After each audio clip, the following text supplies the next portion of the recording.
कुछ लाभ हो रहा है गीता कोर्स से कि नहीं? नहीं हो रहा, पूरा रिवीजन हो रहा है। है ना? हम्म। फायदा होना चाहिए। इसमें बहुत सारे ऐसे चीजें हैं जो डेली लाइफ में हम को अप्लाई करें तो बहुत फायदा होगा, है ना, भगवत गीता से। भगवत गीता भगवान बोले हैं ताकि हम इसको अप्लाई करके अपने जीवन को सुखमय आनंद में बनाए हैं। आनंद का जीवन जिए, असली जीवन। रियल हैप्पीनेस जो है वो तभी मिलता है जब हम भगवत गीता के प्रिंसिपल को समझ करके अप्लाई करते हैं। भगवान हमको असली सुख देना चाहते हैं।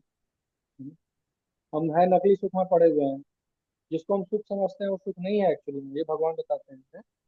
और असली सुख कहाँ है? अध्यात्म में है, आध्यात्मिक जीवन में है, क्योंकि हम आत्मा है, शरीर नहीं है। शरीर को हम सुख देंगे तो हम सुखी नहीं रह सकते हैं। शरीर सुखी हो जाएगा, हम नहीं। अपने आप को आनंद देना है तो आध्यात्मिक जीवन में प्रवेश करना पड़ेगा। और वो प्रवेश कहाँ से होगा? भगवत गीता के माध्यम से, है ना, श्रील प्रभुपाद जी के कृपा से होगा।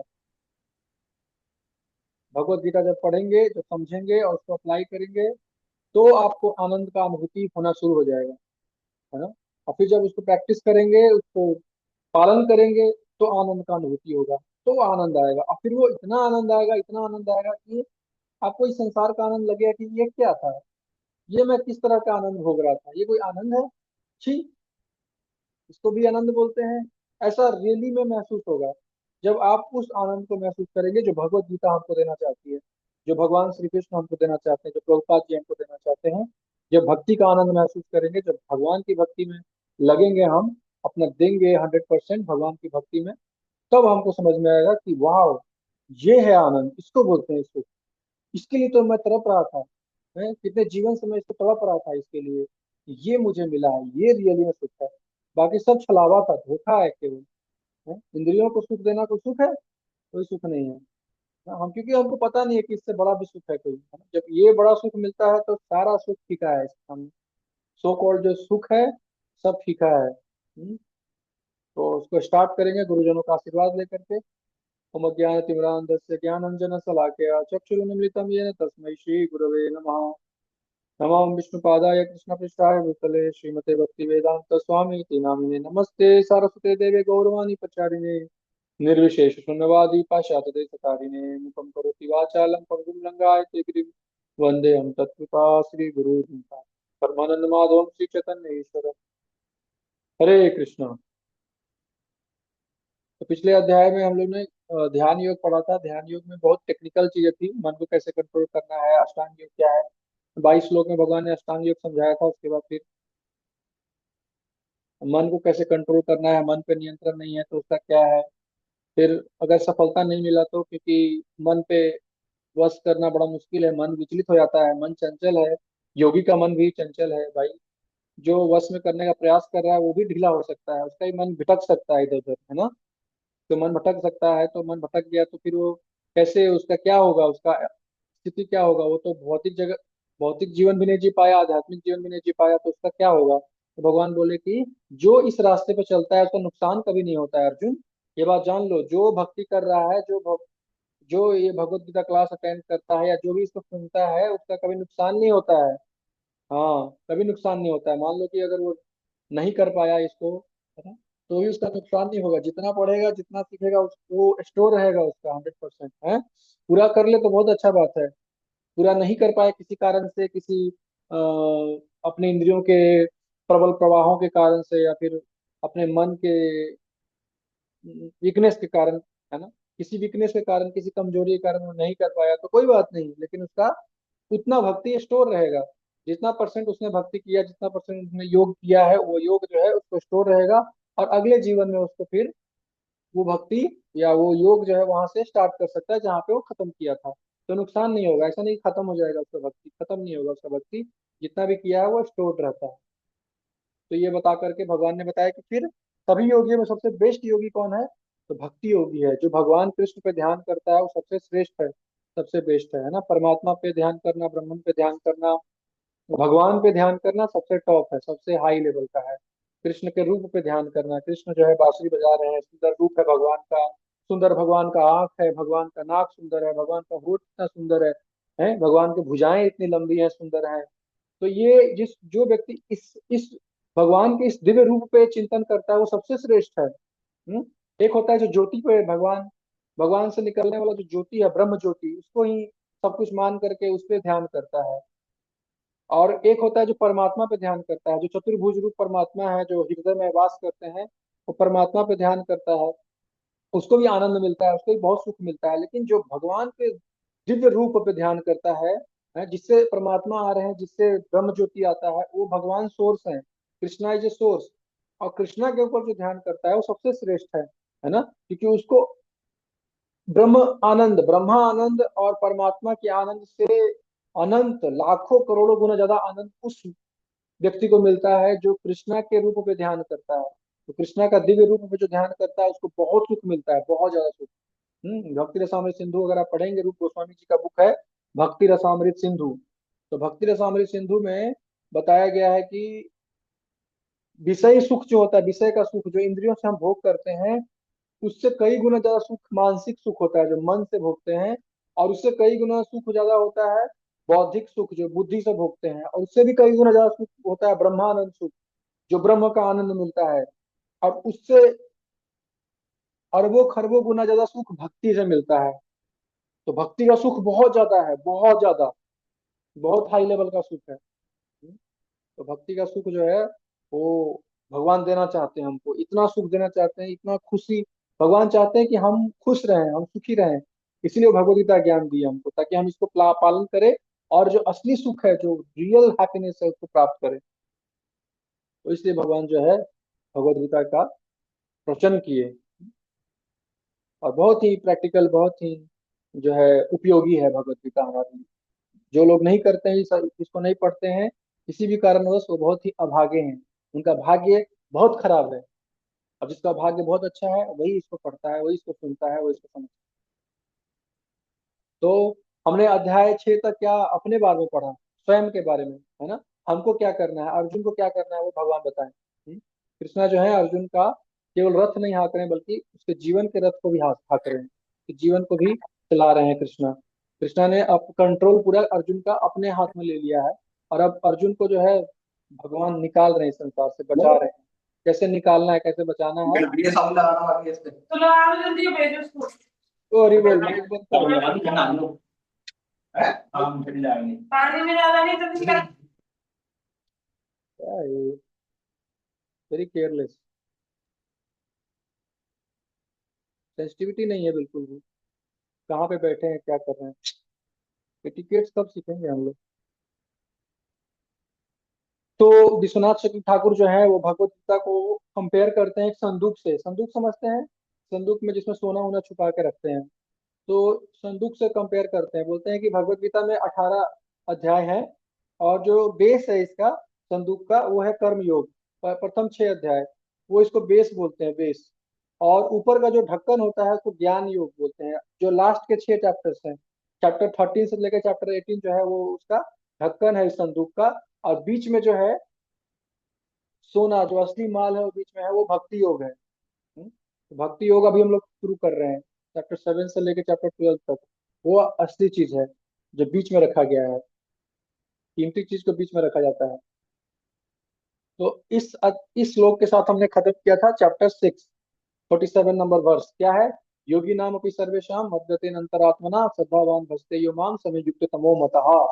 तो हमने ये पिक्चर जो आप बैकग्राउंड में देख रहे हैं, इस पिक्चर में क्या बताया गया है कि सभी चोटियां होती हैं, लेकिन सबसे प्रमुख चोटी होता है, एक चोटी जो होता है सबसे प्रमुख होता है ना। सभी पहाड़ है, सभी पहाड़ बढ़िया है, सुंदर है और बहुत ऊंचे ऊंचे हैं, लेकिन इसमें सभी कुछ पहाड़ जो है बहुत ऊंचा होता है, और उसमें सभी टॉप एक होता है जो टॉप होता है, सबसे सबसे ऊंचा, सबसे हाईएस्ट पहाड़। उसी प्रकार से अलग अलग प्रकार के योगी होते हैं, लेकिन सबसे बेस्ट योगी किसको बताया गया है, भक्ति योगी को। जो भक्त होता है, जो भक्ति योग करता है, वो सबसे बेस्ट बताया गया भगवान के द्वारा। कृष्णा स्वयं बोल रहे हैं ये बात को, है ना। कई लोग बोलते हैं कि प्रभुपाद जी भक्ति को बहुत इम्फेसाइज किए हैं, ऐसा नहीं है, भक्ति योग नहीं सबसे श्रेष्ठ। अरे भगवान खुद छोटे अध्याय में बोल रहे हैं ये बात। योगी नाम की सर्वेशाम मद्गते अंतरात्मना, सर्वेशाम का मतलब क्या है, सबसे श्रेष्ठ, सबों में सबसे श्रेष्ठ है। छठ, ये सर्वेशाम जो है विभक्ति है, षष्ठी विभक्ति है, सर्वेशाम का मतलब है सबों में श्रेष्ठ, सबसे श्रेष्ठ। सर्वेशाम योगी नाम की सर्वेशम मद्गति अंतरात्मना श्रद्धावान भजते माम समय युक्त तमो मत, वो मुझसे जुड़ा हुआ है। क्योंकि बाकी योग में क्या है, हम कर्म समर्पण करते हैं भगवान को, या ज्ञान के माध्यम से जुड़ते हैं, या ध्यान के माध्यम से। लेकिन भक्ति योग क्या है, अपने आप को समर्पित कर देते हैं भगवान को। ये सबसे, इसलिए ये सबसे बेस्ट है, क्योंकि इसमें अपने आप को समर्पित कर देते हैं, एज ए आत्मा, एज ए सोल, हम अपने आप को समर्पित कर देते हैं भगवान की सेवा में। तो ये इसलिए सबसे बेस्ट है। और आत्मा संतुष्ट हो जाती है, आत्मा तृप्त हो जाती है जब प्रभु की सेवा करती है। निस्वार्थ सेवा जब हम करते हैं भगवान का प्रेम से, तो आत्मा पूरा तृप्त हो जाता है, खुशी से आनंद से झूम उठता है। आत्मा को आनंद आ जाता है। तो ये है असली आनंद, ये असली सुख जो भगवान हमको देना चाहते हैं इस भक्ति भक्ति योग में। तो यहाँ पे एक स्केल है, इस स्केल में तीन चीज है। 1 से 6 में एक सेट है, 7 से 12 का एक सेट है, और 13 से 18 का एक सेट है। तो आप बता सकते हैं कि इस सेट में क्या क्या भरेंगे, इस सेट का नाम क्या है, इस सेट का नाम क्या है, इस सेट का नाम क्या है। सेशन 1 में हमने डिस्कस किया था कि पहले 6 चैप्टर्स किसके लिए हैं, और बीच के कर्म 6 चैप्टर। यस, बताइए। कर्म योग, भक्ति योग, ज्ञान योग। नहीं, किसके लिए है ये पूछ रहा हूँ मैं, किसके लिए है। शुरू के 6 चैप्टर्स किसके लिए है, किसको डेडिकेटेड है। बीच के 6 चैप्टर्स किसको डेडिकेटेड है, और लास्ट के 6 चैप्टर्स किसको डेडिकेटेड है। ये सेशन 1 में डिस्कस हुआ था ये चीजें, कि भगवत गीता के जो 6 चैप्टर्स हैं शुरू के, वो किसके बारे में है, बीच के 6 चैप्टर्स किसके बारे में है, और लास्ट के 6 चैप्टर्स किसके बारे में है। ये बहुत अच्छे से डिस्कस हुआ था भगवत गीता में, है ना। अगर आप रिवाइज करते होंगे, 7 दिन का टाइम मिलता है, 7 दिन का गैप में आता है ये क्लास हमारा। तो इस 7 दिन में अगर आपने थोड़ा सा भी टाइम निकाल के रिवाइज करेंगे ना, तो आपको बहुत फायदा होगा। लेकिन हम करते नहीं है, क्योंकि हमको पता नहीं है वैल्यू कितना ज्यादा है ना, इसका वैल्यू कितना ज्यादा है हमको पता नहीं रहता है। हमको कितना कीमती चीज मिला है, ये पूरा ब्रह्मांड में सबसे कीमती चीज है, देवताओं को भी नहीं मिलता है ये भगवत गीता का ज्ञान। ये दिव्य ज्ञान इतना कीमती है, इतना कीमती है कि करोड़ों रुपया दे करके भी कोई इस ज्ञान को नहीं खरीद सकता है। ये ज्ञान बहुत कीमती है। ये सूर्य देव, बड़े बड़े राजा महाराजा को, सूर्य देव को दिया गया ये ज्ञान, समझ रहे हैं आप। सूर्य देव जो सूर्य प्लेनेट का राजा है, उसको ये ज्ञान दिया गया। मतलब ये ज्ञान कितना वैल्यूएबल है, आज तक उस ज्ञान का लाभ वो उठा रहे हैं, इसलिए आज तक वो अपना सेवा कर रहे हैं बढ़िया से, है ना। तो हमको अपना सेवा करना है, तो इसके लिए ये ज्ञान बहुत जरूरी है। ये ज्ञान अगर हमारे पास होगा, तो हम अच्छे से सेवा कर पाएंगे और असली सुख प्राप्त कर पाएंगे, जिसके लिए हम हैंकर कर रहे हैं। संतुष्ट नहीं है हम जीवन में, तभी तो हम बार बार चीजों को ढूंढ रहे हैं, एक्सप्लोर कर रहे हैं, सुख के लिए एक्सप्लोर कर रहे हैं, लेकिन कुछ संतुष्टि नहीं मिलता है। क्यों? क्योंकि गलत जगह सुख ढूंढ रहे हैं। सुख इसमें है, ये दिव्य ज्ञान में सुख है। जो ज्ञान है भगवत गीता का 18 अध्याय का, ये ज्ञान को जब हम पालन करेंगे, जीवन में उतारेंगे, तो सुख मिलेगा। अदरवाइज सुख केवल छलावा रह जाएगा, है ना। केवल छलते जाएंगे, हमको बेवकूफ बनाते रहती है कौन, माया। माया हमको, हमारी बुद्धि को ढक लेती है, काम हमारे बुद्धि को ढक करके हमको मूर्ख बनाता है। हमको लगता है कि यही सुख मिल रहा है, वाह वाह बहुत अच्छा सुख है ना। तो ऐसा है, लेकिन ये सुख नहीं है। तो शुरू के 6 सेट जो है वो स्वयं के बारे में है, शुरू के 6 चैप्टर्स अपने बारे में है, हमको क्या करना है क्या नहीं करना वो बताया गया है। 7वें अध्याय से 12वें अध्याय कृष्ण के बारे में बताया गया है। कृष्ण जो है, उनके बारे में ज्ञान दिया गया है। बहुत टॉप सीक्रेट ज्ञान है ये, कृष्ण के बारे में ज्ञान बहुत टॉप सीक्रेट ज्ञान है, ज्यादातर लोग नहीं समझ पाते हैं। और लास्ट के जो 6 चैप्टर्स हैं, वो है क्या है, जगत के बारे में ज्ञान दिया है। समझ रहे हैं। तो शिक्षा क्या मिलता है, जीवन में किसको मार्गदर्शन नहीं चाहिए, है ना। जीवन में सभी को मार्गदर्शन चाहिए। जिस प्रकार अर्जुन ने कृष्ण को न केवल अपने रथ का अपितु जीवन का भी सारथी बनाया, वैसे ही हमें भी कृष्ण के हाथों में अपने जीवन की बागडोर सौंप देनी चाहिए, फिर जीत हमारी होकर रहेगी। हम समझ रहे हैं। कृष्ण के हाथों में सौंप देनी चाहिए, जैसे अर्जुन ने सौंप दिया था, तब हमारा जीवन का रथ बहुत ही अच्छे से चलेगा। यानी कृष्ण के इंस्ट्रक्शंस को फॉलो करना चाहिए, पॉइंट ये है। अब अध्याय 7 स्टार्ट होता है श्लोक के साथ। मय्यासक्त मनाः पार्थ योगम युञ्जन मदाश्रय असंशयम समग्रम माम यथा ज्ञास्यसि तच्छृणु। श्री भगवान ने कहा, हे पिता पुत्र, अब सुनो कि तुम किस तरह मेरी भावना से पूर्ण होकर और मन को मुझ में आसक्त करके योगाभ्यास करते हुए मुझे पूर्णतया संशय रहित जान सकते हो। तो भगवान क्या बोल रहे हैं, सुनो। सुनने के लिए क्यों फोकस कर रहे हैं ज्यादातर? पढ़ने के लिए नहीं बोल रहे हैं, सुनो। क्यों बोल रहे हैं सुनने के लिए? क्योंकि ये जो भक्ति का ज्ञान है, जो दिव्य ज्ञान है, कृष्ण के बारे में जो ज्ञान है, ये तीनों गुणों से परे है। तो जो चीज तीनों गुणों से परे होता है उसको हम लोग केवल उसी व्यक्ति से समझ सकते हैं जो जो इससे परे है, और जो इसको फॉलो कर रहा है अपने जीवन में, वही हमको बता सकता है। इसलिए हमको गुरु की आवश्यकता होती है। जो गुरु इस परंपरा में आता है, जो गुरु ने अपने गुरु से इस ज्ञान को प्राप्त किया है, वही गुरु हमको ये ज्ञान दे सकता है। इसलिए श्रवण करना चाहिए। उस व्यक्ति से श्रवण करना चाहिए जिसने इसको पालन किया अपने जीवन में, जिसको इसको समझा है, अप्लाई किया है, और जो बता सकता है। ऐसा नहीं कोई स्कॉलर इसको नहीं बता सकता है। स्कॉलर से सुनने के लिए भगवान नहीं बोल रहे हैं। कोई स्कॉलर है, पीएचडी है, संस्कृत का विद्वान है, वो नहीं बता सकता इसको। ये भक्त नहीं बता सकता है। जो भक्ति किया है, जिसने भगवान की सेवा की है, वही इसको समझा सकता है अच्छे से, क्योंकि उसको रियलाइजेशन है, तो अनुभव है इस चीज का। तो वो बता सकता है, अच्छे से समझा सकता है। हर कोई नहीं समझा सकता। और कैसे ज्ञान देगा? संशय रहित कर देगा, संशय खत्म कर देगा, हमारे संशय को नष्ट कर देगा। जो भी संशय है हमको कृष्ण को लेकर के, वो इस सब ये जो ज्ञान है हमको देने वाले हैं भगवान, ये सारे संशय को नष्ट करने वाला है। डाउट होता है ना हमको, इस भौतिक जगत में हम रहते हैं तो हम डाउटफुल रहते हैं, हमेशा हमेशा शक करते रहते हैं, डाउट में रहते हैं, संशय रहता है, पता नहीं है कि नहीं है, ये है कि नहीं है। तो ये सारे डाउट को नष्ट करने वाला ज्ञान है ये। तो बड़ा ही इंपॉर्टेंट है ये ज्ञान। तो इसको समझने से पहले हम दो चीज समझते हैं। एक होता है परम सत्य, एक होता है सापेक्ष सत्य। क्या?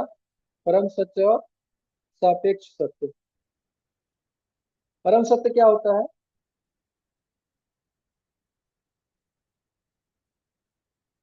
हर समय हर स्थान पर लागू। सापेक्ष सत्य क्या होता है? समय और स्थान से बदलने वाला। ठीक है, रिलेटिव ट्रूथ है ना, एब्सोल्यूट ट्रूथ।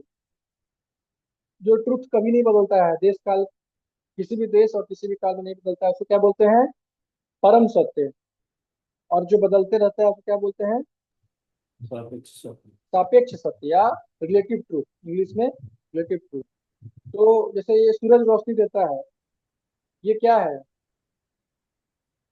और इस शहर का नाम मुंबई है। तो ये दोनों में सापेक्ष सत्य और परम सत्य कौन है? क्या है परम सत्य और क्या है सापेक्ष सत्य? सूरज रोशनी देता है, परम सत्य है। इस शहर का नाम मुंबई है, सापेक्ष सत्य है। हाँ, सूरज रोशनी देता है तो ये हर समय रोशनी देता है, ऐसा नहीं कि अभी दिया फिर दो मिनट बाद नहीं देगा। और न काल से बाधित होता है, न देश में बदलता है, किसी भी हर जगह देता है रोशनी, है ना?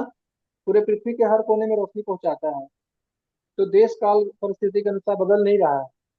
और मुंबई शहर, इसका नाम जो है, मुंबई शहर का नाम मुंबई जो है, वो बदलता है। पहले बम्बई नाम था इसका, फिर मुंबई नाम पड़ गया, और हो सकता है आगे बदल जाए। आगे कुछ और भी नाम पड़ सकता है, सरकार बदल सकती है इसके नाम। तो ये नाम, ये सत्य बदल रहा है, लेकिन ये सत्य नहीं बदल रहा है, इसलिए इसको परम सत्य बोलते हैं। जो किसी भी देश और किसी भी काल में नहीं बदलता है, उसको क्या बोलते हैं? परम सत्य। परम सत्य। और जो बदलते रहता है, वो सापेक्ष सत्य सत्य। सापेक्ष सत्य है। ठीक है, तो कृष्णा परम सत्य है। कृष्णा क्या है? परम सत्य। और जो इस संसार के सत्य है वो क्या है? सापेक्ष है, बदलते रहता है। तो अध्याय 1 से लेकर अध्याय 6 का यहाँ पे हम देखेंगे। थोड़ा सा उसी के बारे में है ये, कि कर्मों के बारे में बताया गया है, कर्तव्य के बारे में, ऐसी भक्ति। तो इनमें से कौन, आप देख सकते हैं, पाप कर्म जो होता है, पाप कर्म, पुण्य कर्म, कर्तव्य, भक्ति में असेंडिंग ऑर्डर में लिखा हुआ है जो है। एक होता है स्वार्थ, जो काम वश किया जाता है, काम है ना हमारे अंदर, लस्ट है। तो और एक होता है निस्वार्थता, यानी शुद्ध प्रेम। हम्म, तो पाप कर्म जो है वो क्या है? कर्म कर रहे हैं अपने भोगने के लिए, लेकिन गलत तरीके से कर रहे हैं, गलत कर्म कर रहे हैं। हम्म, तो इनमें से कौन सा शास्त्रों द्वारा वर्जित है या निर्धारित नहीं है? पाप कर्म, पुण्य कर्म, कर्तव्य, भक्ति में इसमें से कौन सा ऐसा है जो शास्त्रों द्वारा वर्जित किया गया है, शास्त्रों में मना किया गया है? ये पाप कर्म और पुण्य कर्म दोनों। दोनों मना किया गया है? पक्का? पाप कर्म को मना, हाँ ये। पाप कर्म को मना किया है। पुण्य कर्म कर सकते हैं, है ना? पुण्य कर्म को भी मना नहीं किया गया है। पुण्य कर सकते हैं, क्योंकि पुण्य कर्म से सुख प्राप्त होगा, स्वर्ग मिलेगा, ये। तो अब देखिए यहाँ पे क्या है, निर्धारित तीनों है, पुण्य कर्म भी निर्धारित है, कर्तव्य भी निर्धारित है, और भक्तिमय कर्म भी निर्धारित है, तीनों निर्धारित है। लेकिन पाप कर्म और पुण्य कर्म में अज्ञानता होता है, और इसमें निजी सुख आता है। जो पाप कर्म और पुण्य कर्म करते हैं, इसमें निजी सुख, अपनी सुख के अभिलाषा से करते हैं, यानी स्वार्थ है इसके अंदर। स्वार्थ है इसके अंदर, बहुत ज्यादा स्वार्थ है। अपने भोग के लिए, अपने इंद्रिय तृप्ति के लिए हम कुछ भी करते हैं तो पाप है, वो गलत काम भी करते हैं। और अपने सुख के लिए, अपने इंद्रिय तृप्ति के लिए अगर हम कोई पुण्य कर्म कर रहे हैं, कुछ यज्ञ करवा रहे हैं, कुछ दान कर रहे हैं, कुछ बनवा रहे हैं, हॉस्पिटल, मंदिर, एक अनाथालय, वृद्धाश्रम, पुण्य कर्म कर रहे हैं अपने फायदे के लिए, कि आगे स्वर्ग मिलेगा, मुझे इंद्रिय तृप्ति करने को मिलेगा, तो ये क्या है? ये कर्म में अज्ञानता है। ये कर्म तो कर रहे हैं, लेकिन अज्ञानवश कर रहे हैं, निजी सुख के लिए कर रहे हैं। हालांकि पुण्य कर्म निर्धारित है, लेकिन निजी सुख और स्वार्थ पे बेस्ड है। फिर आता है, इससे थोड़ा सा ऊपर उठते हैं तो कर्तव्य की भावना से हम कर्म करते हैं, कि चलो मुझे सुख नहीं चाहिए, मुझे प्यूरिफिकेशन चाहिए, मुझे शुद्धिकरण होना चाहिए। अपने शुद्धिकरण के लिए कर्म कर रहे हैं, है ना, ताकि मेरे अंदर जो काम है वो खत्म हो जाए। काम लस्ट जो है वो धीरे धीरे नष्ट हो। लस्ट को नष्ट करने के लिए हम ड्यूटी करते हैं।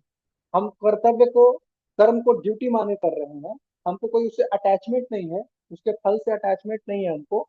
चाहे सफल हो या असफल हो, चाहे सुख मिले या दुख मिले, मेरा ड्यूटी है, मैं उसको करूंगा। इसको ऐसे करके हम कर रहे हैं, कर्तव्य बोध से कर्म में त्याग कर रहे हैं, कर्म के फलों को त्याग रहे हैं, है ना? जो भी प्रॉफिट लॉस हो रहा है वो क्या कर रहे हैं, उसको त्याग दे रहे हैं, तो उसको भगवान की सेवा में लगा रहे हैं, उसको त्याग रहे हैं। मेहनत से कमाए हैं उसका पैसा, लेकिन उस पैसे को क्या कर रहे हैं, सेवा में लगा रहे हैं, प्रचार में दे रहे हैं, भगवान की सेवा के लिए उसको त्याग दे रहे हैं। तो इससे क्या होगा, प्यूरिफिकेशन होगा। त्याग से क्या होता है, प्योरिटी आता है, स्वार्थ कम होता है, अहंकार कम होगा, भोग करने की भावना कम होती है त्याग जब हम करते हैं। इसलिए दान करना चाहिए। दान करने से क्या होगा, हमारा धीरे धीरे शुद्धिकरण होता है, हमारा प्योरिटी होता है, हमारा अहंकार, भौतिक अहंकार, मिथ्या अहंकार नष्ट होता है, कि मैं शरीर हूँ, है ना, ये अहंकार में है ना। तो मिथ्या अहंकार है कि मैं ये शरीर हूँ, ये पहचान, गलत पहचान जो है मिथ्या अहंकार के कारण होता है। और जब हम दान करते हैं, जब हम त्याग करते हैं अपने फलों को, तो क्या होता है, प्योरिटी आता है हमारे अंदर, शुद्धता आती है, और हम तब भक्ति करने के लायक बनते हैं। उसके बाद फिर एक स्टेज और ऊपर जाएंगे तो भक्ति। भक्ति में क्या है, हम कृष्ण के आनंद के लिए कर्म करते हैं, अपने लिए नहीं, अपना कोई ऑब्जेक्टिव नहीं है, शुद्धिकरण भी नहीं चाहते हैं, केवल और केवल कृष्ण के आनंद के लिए बस। कुछ कर रहे हैं तो बस कृष्ण के आनंद के लिए। कर्म में प्रेम है, कर्म कर रहे हैं लेकिन प्रेम से कर रहे हैं, किसके प्रेम से, कृष्ण प्रेम से कर रहे हैं, कृष्ण के आनंद के लिए कर रहे हैं, अपना स्वार्थ कुछ है ही नहीं। तो ये ऐसे असेंडिंग ऑर्डर में जो है हमको भगवत गीता लेके आ रहा है। पहले 6 चैप्टर्स, अब 7वें चैप्टर से भक्ति सिखा रहा है। तो भगवान बता रहे हैं इस ज्ञान के बारे में, ज्ञानम ते हम सविज्ञानम वक्ष्यामि अशेषतः।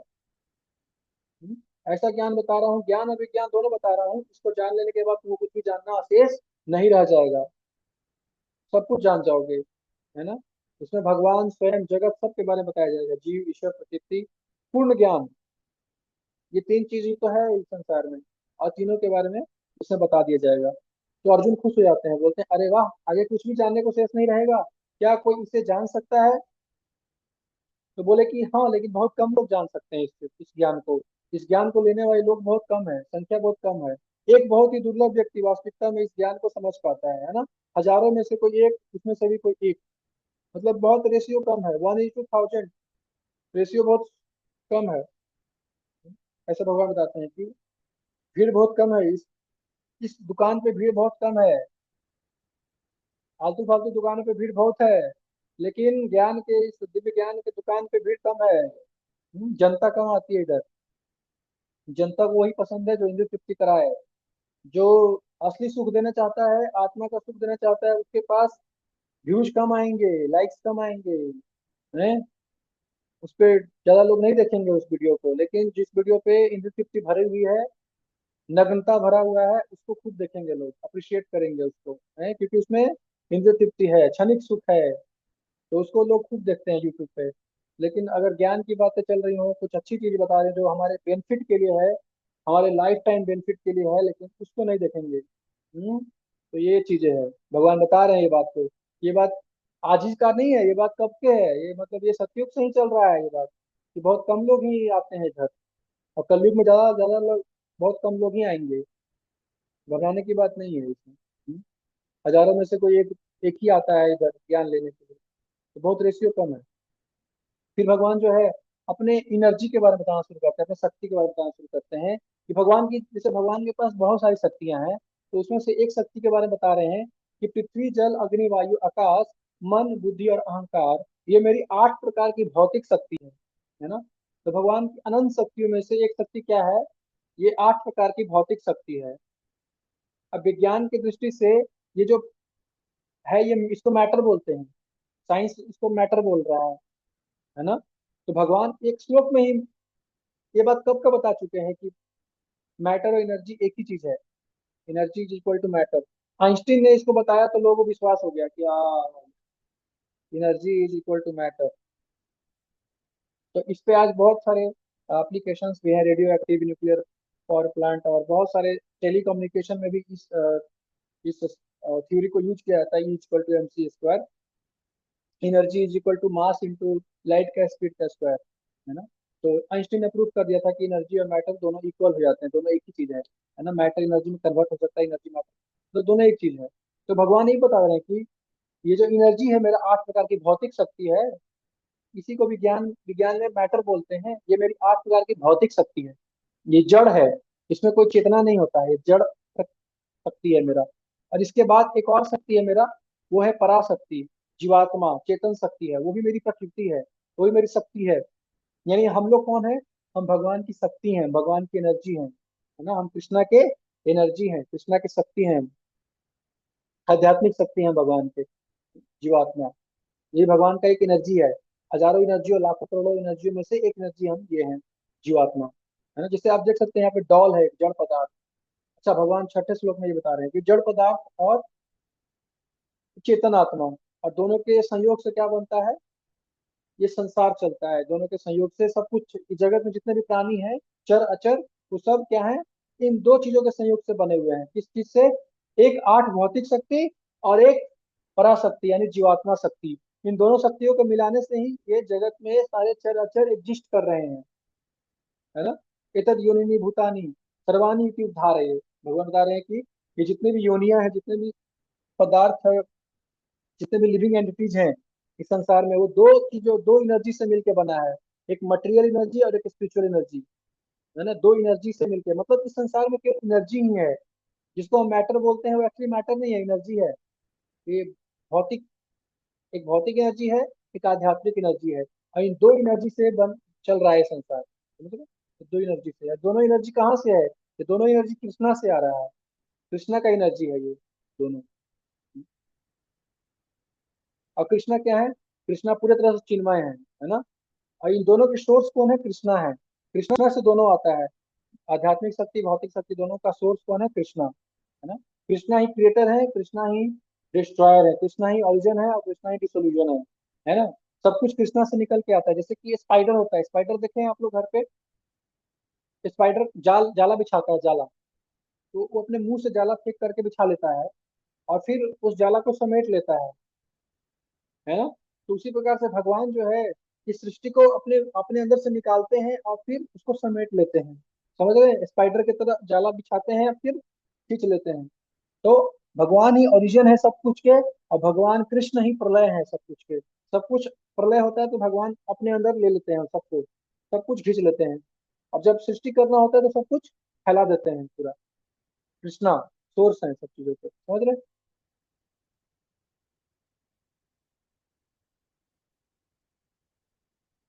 तो अब भगवान जो है बताते हैं कि भगवान कैसे इस जगत को धारण किए हुए हैं, इसके बारे में बताते हैं। जैसे एक माला होता है, मोती का माला, तो उसको उसको धारण करने वाला क्या चीज है, आधार क्या धागा। है? धागा। धा- धागा है।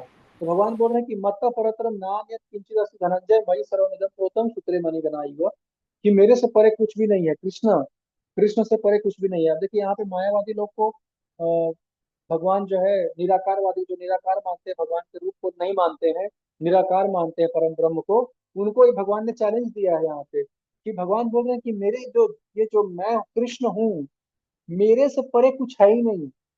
वो बोलते हैं, मायावादी निराकारवादी बोलते हैं कि नहीं नहीं, निराकार ही परम सत्य है, परम ब्रह्म है। और ये जो भी ये रूप है, ये क्या है? ये निराकार के अधीन है। ये निराकार सबसे परे है, श्रेष्ठ है, उससे परे कुछ नहीं है। मायावादी लोग ये बोलते हैं, है ना। और ये कृष्ण का रूप है, ये माया का बना हुआ है। कृष्ण का शरीर क्या है? माया का शरीर है ना। वो माया से टच होकर के, परम ब्रह्म जब माया, निराकार ब्रह्म जो है वो माया से टच होकर के रूप धारण करता है, और जब मुक्त हो जाता है माया से तो वापस ब्रह्म में मिल जाता है, जीवात्मा, है ना। तो जीवात्मा कहलाता है वो, मतलब हम ही भगवान हैं, ऐसा बोलते हैं मायावादी लोग। और कृष्ण का शरीर माया का बना हुआ है, ऐसा बोलते हैं। जबकि कृष्ण यहाँ पे बोल रहे हैं, चैलेंज कर रहे हैं कि भाई, मेरा ये जो रूप है, मैं जो कृष्ण हूँ, मुझसे परे कुछ नहीं है। मुझसे परे कुछ नहीं है, मतलब मैं हूँ। ब्राह्मण का भी सोर्स मैं हूँ। भगवान बोले, आगे बताएंगे कि ब्रह्मणो ही प्रतिष्ठा अहम, जो ब्रह्म ज्योति है वो मेरे से ही निकलता है। निराकार से साकार नहीं आता है, साकार से निराकार आता है। जैसे जगत में आप देखेंगे कि पंखा से हवा आ रहा है, तो पंखा क्या है? साकार। हवा क्या है? निराकार। तो साकार से निराकार आ रहा है। बल्ब क्या है? साकार। लाइट क्या है? निराकार। तो बल्ब से आ रहा है लाइट, तो लाइट इज कमिंग फ्रॉम साकार से निराकार आ रहा है ना। निराकार से साकार नहीं आता है कभी भी। तो भगवान बता रहे हैं कि मैं, मुझसे श्रेष्ठ, मुझसे परे कुछ नहीं है इस संसार में, मैं ही हूँ सब चीज का कारण।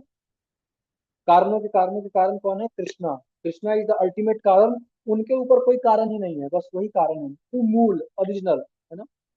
मूल, जैसे हम मूल चीजों को पकड़ लेते हैं तो फिर उसके एक्सपेंशन, उसके विस्तार, उसके चीजों को समझ जाते हैं। हम मूल को पकड़ लिए तो सब कुछ समझ में आ जाएगा।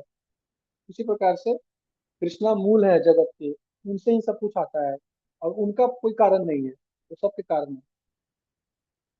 मई सर्वमिदं प्रोतम सूत्रे मणि गणा। तो मुझ में सब कुछ ऐसे ही गुथा हुआ है, जैसे कि धागे में मोती गुथा होता है, उसी प्रकार से ये जगत क्या है? मुझ में गुथा हुआ है। समझ रहे हैं? एग्जाम्पल देके समझा रहे हैं भगवान, सिमिली, इसको बोलते हैं सिमिली, इंग्लिश में बोलते हैं सिमिली। एक भौतिक एग्जाम्पल देके समझा रहे हैं, क्योंकि हमारा बुद्धि भौतिक है, इसलिए भौतिक एग्जाम्पल देकर के समझा रहे हैं। तो इसमें क्या दिखता है, क्या नहीं दिखता है? प्रश्न ये आता है कि क्या दिखता है, क्या नहीं दिखता है इस माला के अंदर। इसमें धागा नहीं दिखता, मोती दिखते हैं। हाँ, उसी प्रकार से हमको जगत दिखता है, लेकिन कृष्णा नहीं दिखते हैं, है कि नहीं। कृष्णा इसलिए नहीं दिखते हैं हमको।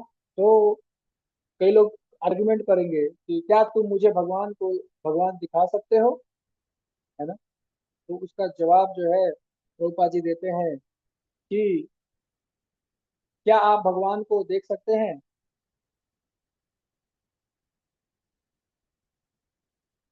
क्या आप भगवान को देख सकते हैं? प्रश्न पूछ रहे हैं प्रभुपाद। आप कैसे देख पाएंगे?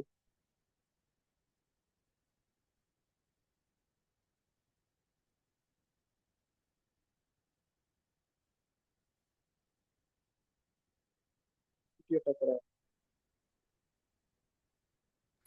पहले हमें मतलब अपना प्यूरिफिकेशन करके उस योग्य बनना पड़ेगा। यस। आपके पास उनको देखने की आंखें ही नहीं है।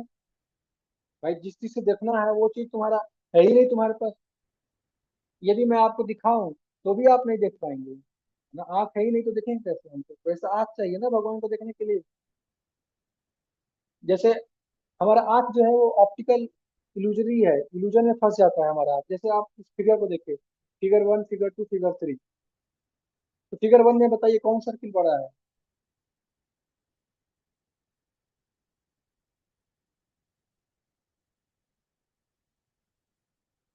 कौन सा बड़ा है, ये वाला या ये वाला बड़ा है? जिसके चारों तरफ छोटे छोटे सर्किल्स हैं, ये वाला बड़ा है साइज में, या फिर ये वाला ऑरेंज?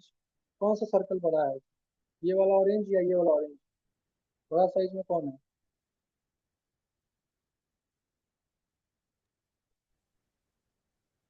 छोटा वाला। छोटा वाला बड़ा है ना? हम्म। बिल्कुल सही जवाब। छोटा वाला बड़ा है ना? लेकिन अगर आप स्केल से मेजर करेंगे तो दोनों का डायमीटर सेम ही आएगा, इसका भी और इसका भी। ये हमको इसलिए बड़ा लग रहा है क्योंकि इसके चारों तरफ छोटा सर्कल है, और ये हमको छोटा इसलिए लग रहा है क्योंकि इसकी तरफ बड़ा सर्कल है। तो खाली अरेंजमेंट का खेल है, साइज वो सेम ही है। ये होता है ऑप्टिकल इल्यूजन, इसको बोलते हैं ऑप्टिकल इल्यूजन। हमारा आंख जो है भ्रमित हो जाता है। अब फिगर 2 देखिए, फिगर 2 में क्या दिख रहा है आपको?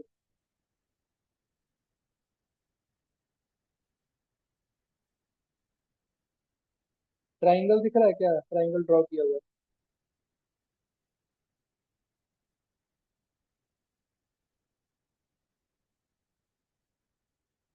फिगर 2 नीचे तीन हाँ पाई भाई, है। जैसे लाइन अगर कनेक्ट कर देंगे तो लाइन ट्रायंगल बन जाएगा।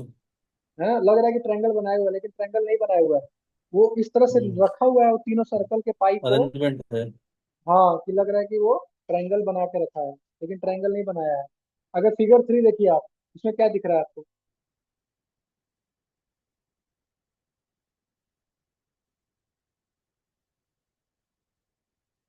चिड़िया है। चिड़िया, इसकी और इसकी बस आंखें चिड़िया? हैं, आंखें हैं इसकी। उसका ऊपर का भाग है सर।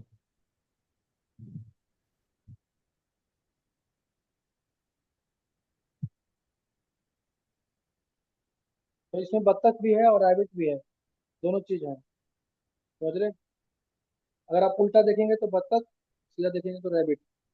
तो आप देख रहे हैं किस प्रकार से ऑप्टिकल इल्यूजन आता है। तो हमारे पास आँख ही नहीं है भगवान को देखने के लिए, हम तो इस भौतिक चीजों को नहीं देख पा रहे हैं। तो आध्यात्मिक चीजों को क्या देखेंगे बताइए?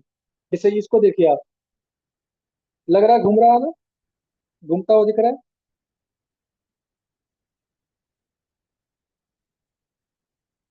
घूमता हुआ दिख रहा है ना?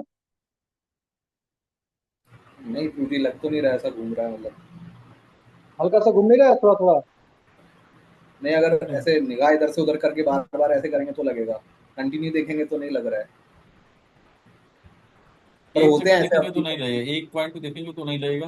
बट हाँ। आंखें इधर नहीं, घुमाएंगे सारे तो फिगर को लगेगा। देखिए, सारे फिगर को देखिए, तो हम्म। आपको पता चलेगा। घूम रहा है ये, है ना? जबकि हम्म। घूम नहीं रहा है ये, लेकिन लगता है कि हम्म। घूम रहा है। समझ रहे हैं? जैसे इसको देखिए, ये जो ग्रे रॉक से ग्रे उससे ढका हुआ है, आपको क्या लग रहा है कौन सा लाइन किससे मैच कर रहा है? ये लग यार अगर ऐसा हम रहा याद इस नहीं कर रहा ब्लू से मैच कर रहा है, पर ये किसी ब्लू से भी नहीं कर रहा है ये मैच। वो सेंटर में जा रहा है, किसी से मैच हाँ नहीं कर हाँ। रहा। अगर मैं ये ग्रे वाला जो बार है इसको हटा दूं तो क्या, कौन सा लाइन इसके साथ मिलेगा? स्ट्रेट लाइन अगर खींच तो दें हम यहाँ से ब्लैक वाले लाइन को, तो किससे कोई सा भी मिलेगा नहीं ये? कर। ये पक्का? रेड किसी से नहीं, रेड से मिल जाएगा, ये रेड से जाके कनेक्ट हो जाएगा ये। पक्का? हाँ। तो रेड से मिल रहा है ये, है ना? लेकिन लग क्या रहा है कि ब्लू से मिलेगा। देखने में क्या लग रहा है कि ब्लू से मिलेगा, हाँ कि नहीं? तो इसको बोलते हैं ऑप्टिकल इल्यूजन। लोग कभी कभी पूछते हैं क्या तुमने भगवान को देखा है? तो इसका उत्तर है हाँ, मैंने भगवान को देखा, देख रहा हूँ। आप भी भगवान को देख सकते हैं, हर कोई भगवान को देख सकता है, लेकिन आपके पास योग्यता होनी चाहिए, क्वालिफिकेशन होना चाहिए आपके पास। है ना? क्वालिफाइड नहीं है तो नहीं देख पाएंगे। जैसे इसको देखिए, ये व्यक्ति है रास्ते से जा रहा था, इसका गाड़ी खराब हो गया। गाड़ी खराब हो गया, धुआं निकल रहा है, इंजन स्टार्ट नहीं हो रहा है, ये धक्का दे करके गाड़ी को ले जा रहा है, ले जा रहा है, ले जा रहा है, ले जा रहा है, प्रॉब्लम पता नहीं चल रहा है क्या प्रॉब्लम है। आगे गया तो गराज आया, गराज में मैकेनिक मिला। मैकेनिक बोला कि आप अंदर बैठिए और एक्सीलेटर, चाबी चाबी डालिए, घुमाइए, एक्सीलेटर ऑन की, एक्सीलेटर दबाइए और क्लच मत दबाइएगा, गाड़ी स्टार्ट हो जाएगा। तो स्टार्ट हो गया गाड़ी, है ना? तो ये व्यक्ति वो सोच रहा है कि भाई मैं क्यों नहीं देख पाया इसको, ये प्रॉब्लम को मैं क्यों नहीं देख पाया, इतना देर से लगा हुआ हूँ, मेरे से नहीं हो रहा है। तो इनमें से किसको समस्या का वास्तविक कारण दिखता है? आखिर दोनों जिसके के पास पास है। जिसके पास नॉलेज है ना, वो देख पाएगा। यस, आंख तो दोनों के पास सेम ही है, दोनों के पास चमड़े का आंख है, लेकिन देख कौन पा रहा है प्रॉब्लम को? मैकेनिक देख पाया, ये नहीं देख पाया प्रॉब्लम, है ना? तो चाहे भौतिक विज्ञान हो या आध्यात्मिक विज्ञान, दोनों को सीखने के लिए प्रशिक्षण की आवश्यकता है, ट्रेनिंग चाहिए। बिना प्रशिक्षण के बहुत से भौतिक वस्तुएं को भी नहीं देखी जा सकती, तो फिर आध्यात्मिक विषय का कहना ही क्या।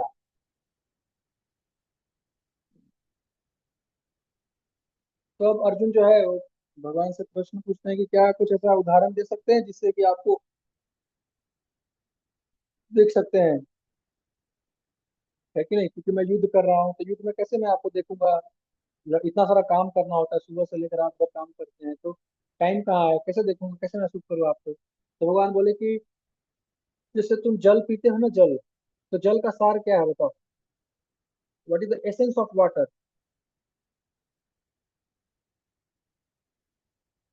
अगर उसको निकाल दिया जाए तो जल में कुछ नहीं बचेगा, फिर जल नहीं पिएंगे लोग।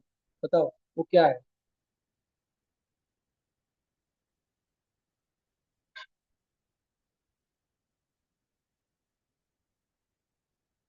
जी दोबारा दोबारा आप रिपीट करने के बाद। जल जो हम पीते हैं, जल, उसमें उसका सार क्या है, उसका एसेंस क्या है। इसका एसेंस इसका स्वाद है। यस, स्वाद नहीं रहेगा तो जल हम नहीं पिएंगे। वो स्वाद जो है कृष्णा है, ये भगवान बोल रहे हैं कि वो स्वाद मेरे से आता है। मैं न रहूं तो वो स्वाद नहीं रहेगा जल में, तो कृष्णा ही स्वाद डालते हैं उसमें। इसलिए जब जल पियो, जल तो पीते ही हैं हम लोग 24 घंटे में, हर दिन पीते हैं, तो पीते वक्त कृष्णा को याद करो। अरे इसका स्वाद कृष्णा से आ रहा है, ये स्वाद कृष्ण से आ रहा है। तो कृष्ण का स्मरण हो जाएगा ना वहाँ पे, ये स्वाद इतना सुंदर। इतना खारा पानी कोई पीता है क्या, कोई नहीं पीता है। मीठा जल होता है, पीता है। मीठा जल क्यों है, मिठास क्यों है जल में, कृष्णा के कारण। कृष्णा जो है मिठास डालते हैं उसमें। हम्म, तो स्वाद भगवान से आता है। अब सूर्य चंद्रमा में, सूर्य चंद्रमा का सार क्या है बताइए। सनलाइट,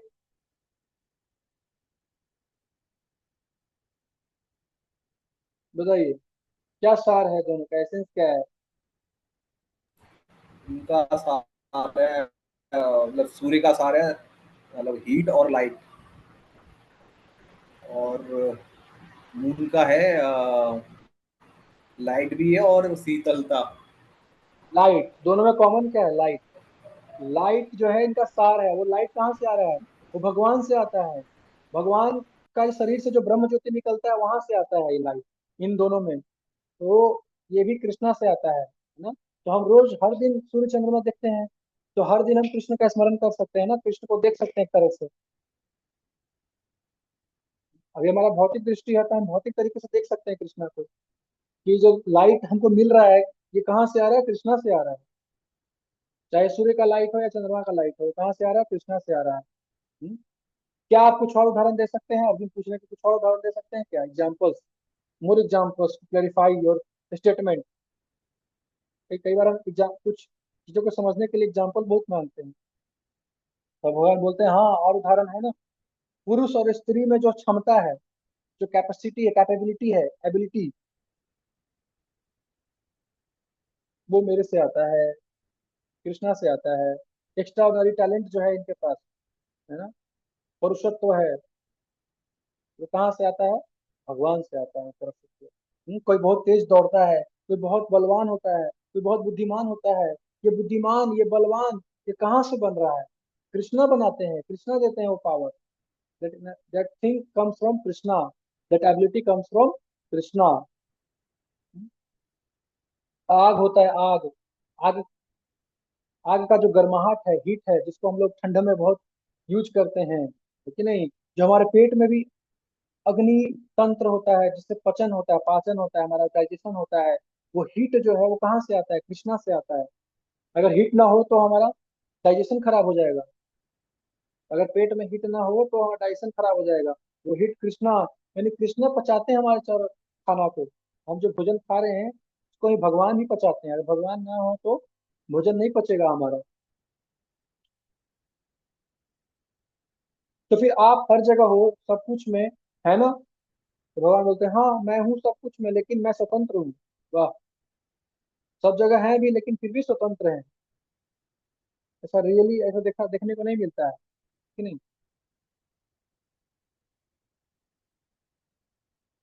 तो वो बता रहे हैं कि कृष्ण जो है वो भौतिक प्रकृति के माध्यम से इस जगत में सब कुछ नियंत्रण करते हैं ना। कृष्ण भौतिक प्रकृति को नियंत्रण करते हैं, भौतिक प्रकृति इस जगत को नियंत्रित करती है। तो ऐसे सिस्टम है भगवान का, ऐसे काम करते हैं भगवान। तो इस तरह से जगत से भगवान डायरेक्टली नहीं काम कर रहे हैं। भगवान माया देवी को बोलते हैं तुम काम करो, माया देवी को लगा रखे हैं काम के लिए। फिर भी लोग आपको क्यों नहीं जानते? तो आप हर जगह हैं, सब चीज में है, तो फिर क्यों नहीं जानते हैं? क्योंकि पर्दा लगा हुआ है, तीनों गुणों का पर्दा लगा हुआ है। हम तीन गुणों के पर्दे में है, तमोगुण का पर्दा, रजोगुण का पर्दा और सतोगुण का पर्दा। ये तीन पर्दा जो है हमारी आंखों के सामने है, इसलिए हम देख नहीं पाते हैं कृष्ण को, समझ नहीं पाते, इसलिए भ्रमित रहता है संसार। उस भ्रम से कोई कैसे बाहर आ सकता है? केवल शरणागति के द्वारा। शरणागति लेना पड़ेगा कृष्ण का। क्या सब शरणागत होते हैं क्या? तो अगर आप ही सब कुछ है, आप ही परम सत्य है, आप ही परमेश्वर है, कृष्ण है, सब कुछ है, तो फिर संसार में 800 करोड़ लोग हैं इस पृथ्वी पे, तो सब लोग क्यों नहीं जब सरेंडर कर रहे हैं? तो भगवान बोले कि नहीं, सब लोग शरणागति नहीं लेंगे। चार प्रकार के दुष्ट लोग हैं जो नहीं शरणागति लेंगे, है ना। चार प्रकार के ऐसे बदमाश लोग हैं जो कभी शरणागति नहीं लेंगे, मेरा मेरे शरण में नहीं आएंगे वो। पहला कैटेगरी में आता है मूर्ख, जो बहुत ही मूर्ख होता है, ग्रॉसली पुलिस। ये वो व्यक्ति होता है जो उस काम के लिए मेहनत करेगा जिस काम के लिए मेहनत करने की जरूरत नहीं है, दिन रात मेहनत करेगा उस काम के लिए जिसके लिए मेहनत करने की जरूरत नहीं है। और अगर इसको बोलो कि भगवत गीता पढ़ने के लिए आइए, तो ये बोलेगा कि टाइम नहीं है मेरे पास सर। ये सब चीजों में क्या है, टाइम नहीं है, इसमें कुछ नहीं मिलेगा, क्या मिलेगा, इससे पैसा मिलेगा, क्या कुछ मिलेगा है? तो ये महामूर्ख लोग होते हैं जिनके पास, ये दिन भर मेहनत करेंगे गधे की तरह, केवल चार रोटी खाने के लिए दिन भर मेहनत करते हैं, लेकिन भगवान के लिए उनके पास टाइम नहीं है, गीता सुनने के लिए टाइम नहीं है। तो ये ग्रॉस पुलिस होते हैं। उसके बाद कुछ लोग होते हैं जो मनुष्य रूप में होते हैं लेकिन पशु के समान आचरण करते हैं, तो इनको बोलते हैं नराधम। नराधम है, नरों में अधम है सबसे ज्यादा, है ना। मनुष्य है लेकिन मनुष्यों में सबसे निकृष्ट है, नीच है। तो ये भी भगवान के शरण नहीं लेते हैं, कृष्ण के शरण में नहीं आते हैं। फिर आते हैं माया अपृत ज्ञाना। ये वो लोग हैं जो बहुत ही पढ़े लिखे हैं, विद्वान हैं, फिलोसफर हैं, साइंटिस्ट हैं, लेकिन ये इनके हैबिट्स बहुत खराब होते हैं। ये बातें बड़ी बड़ी करेंगे लेकिन इनके आदतें बहुत खराब होती हैं, इनका आचरण बहुत बहुत ही अपवित्र होता है। ये शराब पियेंगे, जुआ खेलेंगे, मांसाहार करेंगे, और पोर्नोग्राफी देखेंगे, मास्टरबेशन करेंगे, सब कुछ करेंगे ये, लेकिन इनकी बातें बहुत बड़ी बड़ी होती हैं। ये साइंटिस्ट, फिलोसफर्स, डॉक्टर्स, सब कुछ होते हैं, इनके पास डिग्री होता है बहुत बड़ा बड़ा, लेकिन ये भगवान कृष्ण की शरण में नहीं जाएंगे कभी भी। तो ये माया फिर ज्ञान, ये कैटेगरी के लोग हैं। और उसके बाद फिर आसुरम भावम आश्रिता। कुछ लोग आसुरी आसुरी भाव को धारण किए रहते हैं, जैसे जरासंध हो गया, कंस हो गया। ये सब क्या है? आसुरी भाव। ये क्या करेंगे? ये दूसरे के सुख को में बाधा डालेंगे। अगर कोई व्यक्ति सुखी है तो ये उसके सुख को नष्ट करना चाहेंगे, ये चाहेंगे कि उसके सुख में बाधा डाला जाए। जैसे दुर्योधन है, दुर्योधन के पास सब कुछ था, उसके पास अच्छा परिवार था, अच्छी बीवी थी, उसकी सुंदर पत्नी थी उसके पास पूरा जायदाद जमीन सब कुछ था, बहुत अच्छे मात्रा में था, मतलब वो चाहे तो आनंद ले सकता है, लेकिन उसको इससे मतलब नहीं था। उसको मतलब था कि पांडवों के पास क्यों है, अगर एक गांव भी पांडवों को क्यों मिले, नहीं मिलना चाहिए, है ना। तो उसको दूसरे के जीवन में उंगली करना है, समझ रहे हैं, दूसरे के जीवन में घुसना है, प्रॉब्लम क्रिएट करना है। तो ये आसुर होते हैं, असुर लोग। ये हमेशा चाहते हैं कि अगर मैं सुखी नहीं हूँ, दूसरों को सुखी नहीं रहने दूंगा, है ना। न खुद रहेंगे सुख से, न दूसरों को सुखी रहने देंगे, तो इसको बोलते हैं असुर। तो ये लोग भी भगवान, ये भी भगवान के शरण में नहीं आएंगे, है ना। ये भी कृष्ण के शरण में नहीं आते हैं। तो ये चार प्रकार के लोग जो है कृष्ण के शरण में नहीं आते हैं, है ना। विरोध करते हैं, जगह अगर आप कुछ अच्छा बात बोलेंगे, सच बात बोलेंगे, तो विरोध करेंगे ये लोग, है कि नहीं। और चार प्रकार के लोग भगवान के शरण में आते हैं, वो कौन है? ये बड़ा पुण्य आत्मा लोग हैं, ये बड़े अच्छे लोग हैं। कौन है? चतुर्विधा भजन्ते माम जना सुकृतिनो अर्जुन आर्त जिज्ञासु अर्थार्थी ज्ञानी च भरत ऋषभ। हे भरत श्रेष्ठ, चार प्रकार के पुण्य आत्मा मेरी सेवा करते हैं। आर्त, जिज्ञासु, अर्थार्थी तथा ज्ञानी। आर्त, आर्त वो व्यक्ति होता है जो मुसीबत में होता है, कुछ मुसीबत है, जैसे ऑफिस में जो है डांट पड़ रहा है बॉस से, लोग परेशान कर रहे हैं, है ना। आर्त मुसीबत में है वो, या कुछ मुसीबत आ गया, कुछ कहीं एक्सीडेंट हो गया, कुछ हो गया ऐसा, तो भगवान के पास जाते हैं ये लोग, है ना। और दूसरा कैटेगरी में आता है जिज्ञासु, उसको हर चीज का जिज्ञासा है ना। ऐसे क्यों चल रहा है, ऐसे क्यों होता है, भगवान ऐसा, भगवान अवतार क्यों लेते हैं, भगवान ऐसे क्यों दिखते हैं, वैसे क्यों दिखते हैं, जिज्ञासा रहता है इसके मन में। बहुत जिज्ञासु कैटेगरी, तो ये भगवान के पास जाता है अपना जिज्ञासा शांत करने के लिए। तीसरे कैटेगरी में आते हैं अर्थार्थी। अर्थार्थी मतलब इनको कुछ लाभ चाहिए, भौतिक लाभ, कुछ पैसा मिल जाए, जॉब मिल जाए, प्रमोशन हो जाए, कुछ वैकेशन कुछ हो जाए ऐसा, मतलब जमीन मिल जाए, जायदाद मिल जाए, जैसे भगवान से मांगते हैं। तो ये भगवान के पास कुछ मांगने के लिए जाते हैं। और लास्ट कैटेगरी में आता है ज्ञानी। ज्ञानी वो व्यक्ति है जो भगवान को समझ चुका है, परम सत्य को जान चुका है, बस थोड़ा सा चीजों को और समझ करके भगवान की भक्ति करने को तैयार है, मतलब ये ज्ञानी कि भगवान की भक्ति करने को बस अब तैयार है, स्टेप लास्ट स्टेप पे है ये। तो ये समझ चुका है भगवान को अच्छे से, बस लास्ट कैटेगरी में है, लास्ट स्टेप पे पहुंचा हुआ है। तो अर्जुन पूछते हैं कि इन चार में से सबसे बेहतर कौन है, इन चार में से सबसे अच्छा कौन है, आप बताइए कौन है सबसे अच्छा। ज्ञानी। पक्का? सोच लीजिए ध्यान से, अच्छे से। वैसे चारों ही अच्छे हैं, लाइक मतलब somehow they are coming to to the lord. पर ज्ञानी इसमें कैसे है, वो मतलब वो मतलब भगवान को ढूंढते हुए आ रहे हैं, मतलब बाकी कैसे है कि लाइक उनको गरीबी सता रही है, पैसा नहीं है या फ्रस्ट्रेशन है, वो वो भी पर अच्छा है। पर ज्ञानी सबसे उत्तम है इसमें। ज्ञानी में भी अगर भक्त है तो फिर प्रदीप प्रभु का क्या कहना है? तो ये ज्ञान ही होगा। ज्ञानी होगा। क्योंकि उसको पता है भगवान के बारे में ना, उसको मालूम है इसलिए आ रहा है। हाँ देखिए, तीन जो कैटेगरी के लोग हैं वो अपने बारे में, अपने लिए आ रहे हैं भगवान के पास, अपने कुछ लाभ के लिए। लेकिन ज्ञानी भगवान के लिए आ रहा है, उसको भगवान को जानना है, भगवान को समर्पित करना है अपना जीवन। ज्ञानी, चौथा सबसे श्रेष्ठ कौन है? ज्ञानी। क्या क्या उसे विशेष बनाता है, क्या चीज है जो उसे विशेष बनाता है? भगवान बोलते हैं दो गुण है उसके पास। पहला गुण है कि नित्य युक्त, मतलब हमेशा मेरा चिंतन करता रहता है वो ज्ञानी। और दूसरा गुण क्या है? एक भक्ति, केवल मेरी भक्ति करता है वो। ऐसा नहीं कि काम पूरा हो गया, अब मेरे को दूसरा काम पड़ा है तो मैं दूसरे के पास चला जाऊंगा, तीसरे के पास चला जाऊंगा, चौथे के पास चला जाऊंगा, नहीं, केवल मेरी भक्ति में अडिग रहेगा वो आखिरी सांस तक केवल कृष्ण भक्ति करेगा, मेरी भक्ति करेगा ज्ञानी। ये है, ये दो गुण है उसके पास, इसलिए वो विशेष है। और अन्य तीन का क्या, बाकी लोग का क्या? वो लोग कुछ नहीं है? तो भगवान बोलते हैं, नहीं वो भी है, बहुत इंपॉर्टेंट है, मैं उनको रिस्पेक्ट करता हूँ, सभी उदार हैं क्योंकि मेरे पास आते हैं, लेकिन ज्ञानी बहुत प्रिय है, ज्ञानी मेरे को प्रिय है क्योंकि मैं भी उसका प्रिय हूँ, ज्ञानी मेरे को प्रिय है। तो अर्जुन बोलते क्या कोई ऐसा है जो ज्ञानी से भी अधिक प्रिय है? भगवान बोलते हैं हाँ है, परंतु ऐसा महात्मा दुर्लभ है, कई जन्मों के बाद एक ज्ञानी उस स्तर तक पहुंच सकता है। जैसे प्रभुपाद जी हैं, श्रील प्रभुपाद एक महात्मा का सबसे सुंदर उदाहरण है, प्रभुपाद है ना, जो भगवान की भक्ति को पूरी दुनिया में फैला दिए, विस्तार कर दिए, भगवान की भक्ति को प्रचार किए, कई ग्रंथ लिखे, भगवत गीता, श्रीमद् भागवत, आज हर घर में भगवत गीता लोग जान चुके हैं इतना कुछ।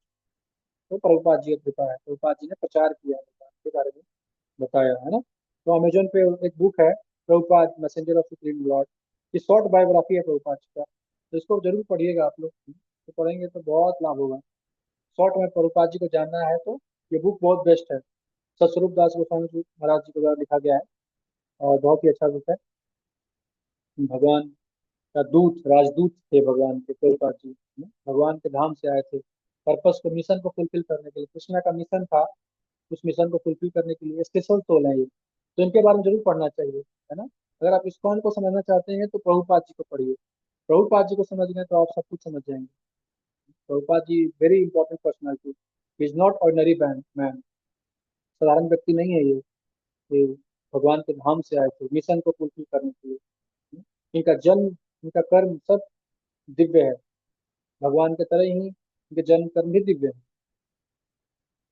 जैसे भौतिक माया के बंधन में नहीं फंसते ये लोग, तो जो ऐसे ऐसे ऐसे जीवात्माएं होती हैं, ऐसे जो सोल होते हैं, ये माया की कैटेगरी में नहीं आते हैं ये लोग, ये नित्य होते हैं, ये केवल एक मिशन के लिए आते हैं।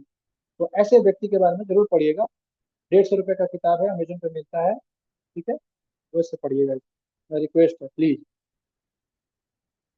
उनका क्या, जो समर्पण करते हैं लेकिन आपको नहीं। अब ऐसे कुछ लोग हैं जो न तो पायस्थ हैं, न तो भगवान को सरेंडर करते हैं, न ही भगवान को डिस सरेंडर, मतलब भगवान के पास भी नहीं आते हैं और नहीं भगवान से बहुत ही दूर, ऐसा नहीं है। तो कैसा है, वो समर्पण तो कर रहे हैं लेकिन कहाँ पे, भगवान को नहीं समर्पण करते, कहाँ समर्पण करते हैं। तो भगवान बताते हैं कि काम अस्ते अस्ते हित ज्ञान प्रपद्यन्ते अन्य देवता काम तम नियम अस्थाय प्रकृत्या नीता स्वया। भगवान बोल रहे हैं कि ऐसे लोग जो है वो अन्य देवताओं की शरण में जाते हैं। क्यों? क्योंकि काम द्वारा उनकी बुद्धि हर लिया जाता है।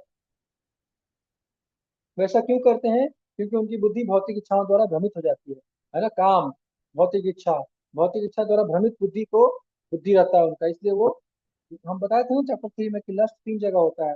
कहाँ पे? इंद्रियों में, मन में और बुद्धि में। काम 3 जगह है, इंद्रियों में, मन में और बुद्धि में। तो जिसके बुद्धि में काम है वो भ्रमित रहता है ना। भौतिक इच्छा उसके अंदर आ जाता है तो वो भ्रमित होता है ना? तो वो देवताओं की शरण में जाता है, देवताओं के पास जाता है अपनी इच्छाओं की पूर्ति के लिए, भौतिक इच्छाओं की। ऐसी पूजा से उन्हें क्या परिणाम मिलते हैं? वे कम बुद्धिमान हैं, क्योंकि उन्हें ऐसी पूजा से बस एक ही प्रकार का फल प्राप्त होता है, वो है अंतवत्तु फलम तेषां तद्भवति अर्थमेधसाम्। कम बुद्धि वाले हैं इसलिए वो ऐसे फल को प्राप्त करते हैं, ऐसे रिजल्ट मिलता है उनको जो टेम्पररी है, जिसका नश्वर है। जैसे जमीन जायदाद प्रॉपर्टी सब क्या है, नष्ट हो जाएगा, खत्म हो जाएगा, परमानेंट नहीं रह, लेके नहीं जा सकते हैं इसको। लेकिन नहीं, इसमें से कुछ भी हमारे साथ जाएगा नहीं। हम चले जाएंगे लेकिन सामान जो चीजें हैं वो यहीं रह जाएगा, है ना। तो देवता, देवता खुद टेम्पररी हैं, देवता खुद टेम्पररी हैं, और उनके द्वारा दिया गया जो चीजें हैं वो भी टेम्पररी हैं। और ये देवता किससे लेकर देते हैं? ये भगवान से ही लेकर देते हैं। भगवान ही देने वाले हैं, लेकिन इनडायरेक्ट वे में जो है चीजें प्राप्त करता है जीवात्मा। और अंत में वे उन देवताओं के लोक हो जाते हैं। और फिर जब उनका भक्ति करते हैं तो क्या होता है, देवताओं की जो उपासना करते हैं देवलोक जाते हैं, देवलोक, है ना। तो यहाँ भी निराकार ब्रह्म का खंडन किया जाता है कि निराकार ब्रह्म, निराकारवादी लोग बोलते हैं कि नहीं नहीं, रूप नहीं होता है, सबका रूप है भैया, यहाँ पे देवताओं का भी रूप होता है, देवताओं का भी लोक है, देवलोक, स्वर्गलोक, चंद्रलोक। यहाँ पे रहते हैं जीवात्मा, यहाँ भी देवता रहते हैं, सबका रूप है। अगर रूप नहीं हुआ तो मतलब इसका मतलब भगवान हमसे कम हो गए। तो भगवान कैसे हुए, पूर्ण कैसे हुए? कंप्लीट नहीं हुए ना। अगर विस्तार जो है उनका, उनसे निकला हुआ चीज पूर्ण है लेकिन वो पूर्ण नहीं है, तो फिर वो भगवान कैसे हुए? तो ऐसा नहीं है, भगवान का बहुत सुंदर रूप है, दिव्य रूप है, भगवान का लोक है, भगवान अपने अपने ग्रह में रहते हैं और अलग अलग ग्रह बना रखते हैं। तो देवताओं के पास लोग किन किन चीजों से के लिए प्रार्थना करते हैं? क्या प्रार्थना करते हैं? ज्यादातर सामान्य संसारिक लोग क्या प्रार्थना करते हैं? भगवान के पास भी आते हैं तो क्या प्रार्थना करते हैं? क्या चाहिए उनको?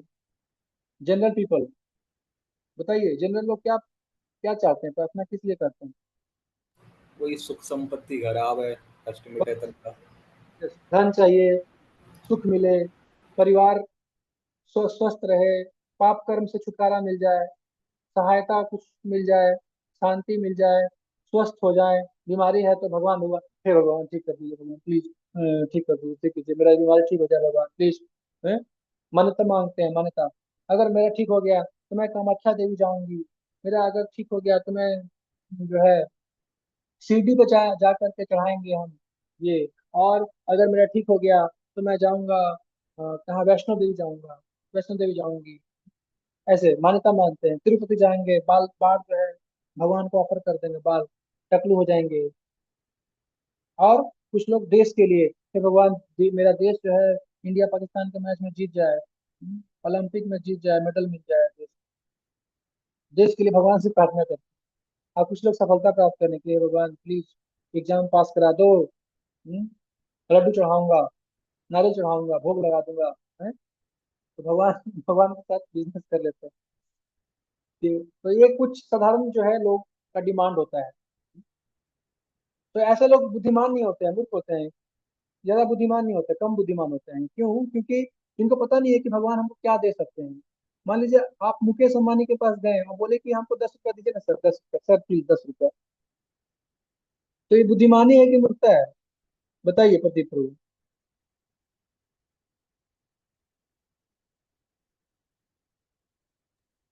हाँ बोलिए। मुकेश अंबानी के पास जाकर 10 रुपया मांगना बुद्धिमानी है या मूर्खता है? बताइए। मूर्खता। मूर्खता है। करोड़पति आदमी, अरबपति आदमी, उसे करोड़ मांगो, 10 रुपया मांग रहे हो। भगवान जो है वो तुमको मुक्ति दे सकते हैं, तुमको भगवत धाम दे सकते हैं, और तुम क्या मांग रहे हो उससे? संसारिक चीजें मांग रहे हो उससे, धन सुख परिवार। ये सब तो प्रारब्ध से मिल जाएगा, तुम्हारे प्रारब्ध में होगा तो मिल जाएगा, इसमें क्या है? अब हम बता रहे हैं कि अब एक और जो है वो इनसे भी ज्यादा बेवकूफ है। वो कौन है? वो बोलते हैं अव्यक्तम व्यक्ति माँ आपन्नम मन्यन्ते माम अबुद्धया। अव्यक्तम व्यक्ति आपन्नम मन्यन्ते माम अबुद्धया। एक और श्रेणी है, उनके पास बिल्कुल बुद्धि नहीं है। ये कौन है? निर्विशेषवादी, निराकारवादी। उन्हें लगता है कि मैं कृष्ण पहले बिना किसी व्यक्तित्व के था, और मैंने अब इस व्यक्तित्व को ग्रहण कर लिया है। वो बोलते हैं कि पहले निराकार ब्रह्म कृष्ण जो है वो क्या है, वो भी एक महान व्यक्ति है। कुछ लोग तो बोलते हैं कृष्ण काल्पनिक है। कुछ लोग बोलते हैं कृष्ण नाम का कोई चीज नहीं था, कृष्ण नाम का कोई व्यक्ति एग्जिस्ट नहीं करता है, ये कल्पना है, केवल कुछ लोगों का कल्पना है, बस कल्पना है, सब किताब लिख दी है कल्पना में।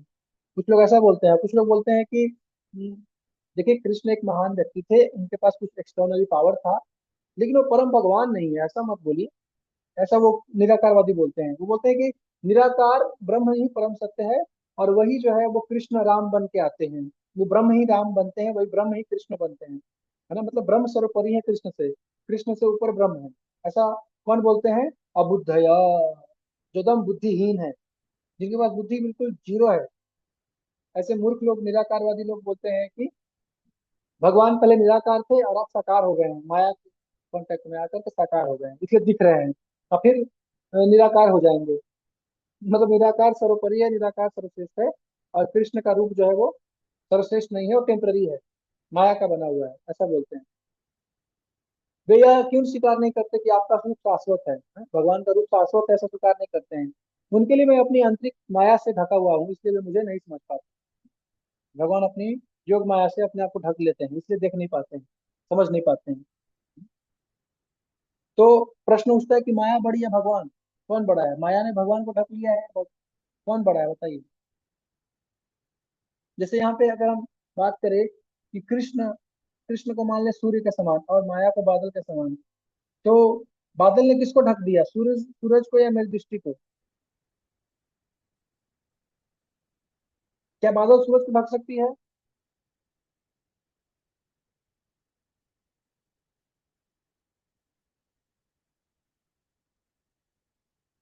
क्या बादल सूरज को ढक सकती है? नहीं। नहीं, संभव नहीं है बादल सूरज को ढक सके, है? तो बादल हमारी दृष्टि को ढकती है, इसलिए हमको दिखता नहीं है सूरज। सूरज को कोई ढक नहीं सकता है, सूरज बहुत पावरफुल है ना?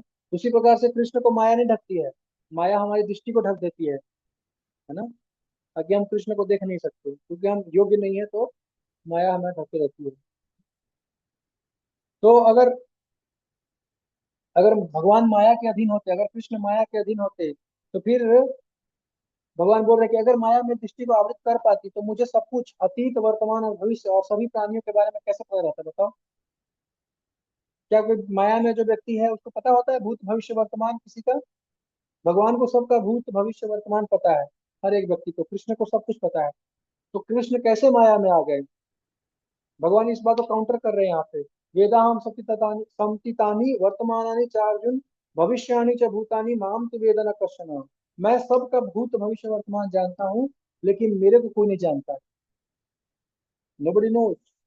तो अगर कृष्णा माया में आ जाएंगे, तो कैसे कृष्णा जो है वो किसी का भूत भविष्य वर्तमान बता सकते हैं? है कि नहीं? हम लोग माया के अधीन हैं, हमको अपना भूत नहीं पता है कि हम पूर्व जन्म में क्या थे, हमको अपना भविष्य भी नहीं पता है कि हम आगे किस क्या बनेंगे, लेकिन कृष्ण को सब पता है। चौथे अध्याय में कृष्ण बोल रहे हैं कि मैंने सूर्य विवस्वान को ये ज्ञान दिया था, सूर्यदेव गोस्वामी को ये ज्ञान दिया था, फिर उसने अपने पुत्र मनु को दिया, मनु ने अपने पुत्र इक्ष्वाकु को दिया, और इस प्रकार से ये परंपरा चल रहा है। तो भगवान को 12 करोड़ वर्ष पूर्व क्या हुआ था वही पता है। 12 लाख करोड़ वर्ष पूर्व क्या हुआ था वही पता है, याद है भगवान को, लेकिन अर्जुन को याद नहीं है। जबकि दोनों एक साथ प्रकट होते हैं, अर्जुन नित्य सखा है भगवान के, लेकिन अर्जुन को याद नहीं है, भगवान को याद है। मतलब मुक्त स्थिति हो या बद्ध स्थिति हो, दोनों स्थिति में जीवात्मा को जीवात्मा जीवात्मा रहता है और परमात्मा परमात्मा रहते हैं, दोनों एक नहीं हो जाते हैं। कभी ऐसा नहीं होता है कि जीवात्मा परमात्मा बन गया, नारायण हो गया। जैसे मायावादी लोग बोलते हैं, मायावादी लोग बोले हैं कि सन्यासी को नमो नारायण बोलते हैं, नमो नारायण है, नमो नारायण, नमो नारायण, मतलब सन्यास ले लिया मतलब वो नारायण हो गया। जबकि संभव नहीं है, ऐसा बिल्कुल ही पॉसिबल नहीं है। तो अर्जुन पूछते हैं कि फिर ये भ्रम आता क्यों है, माया में फंसता क्यों है जीव। तो भगवान बोलते हैं कि इच्छा और द्वेष के कारण, राग और द्वेष, इच्छा द्वेष समुत्थेन द्वंद्व मोहेन भारत, है ना।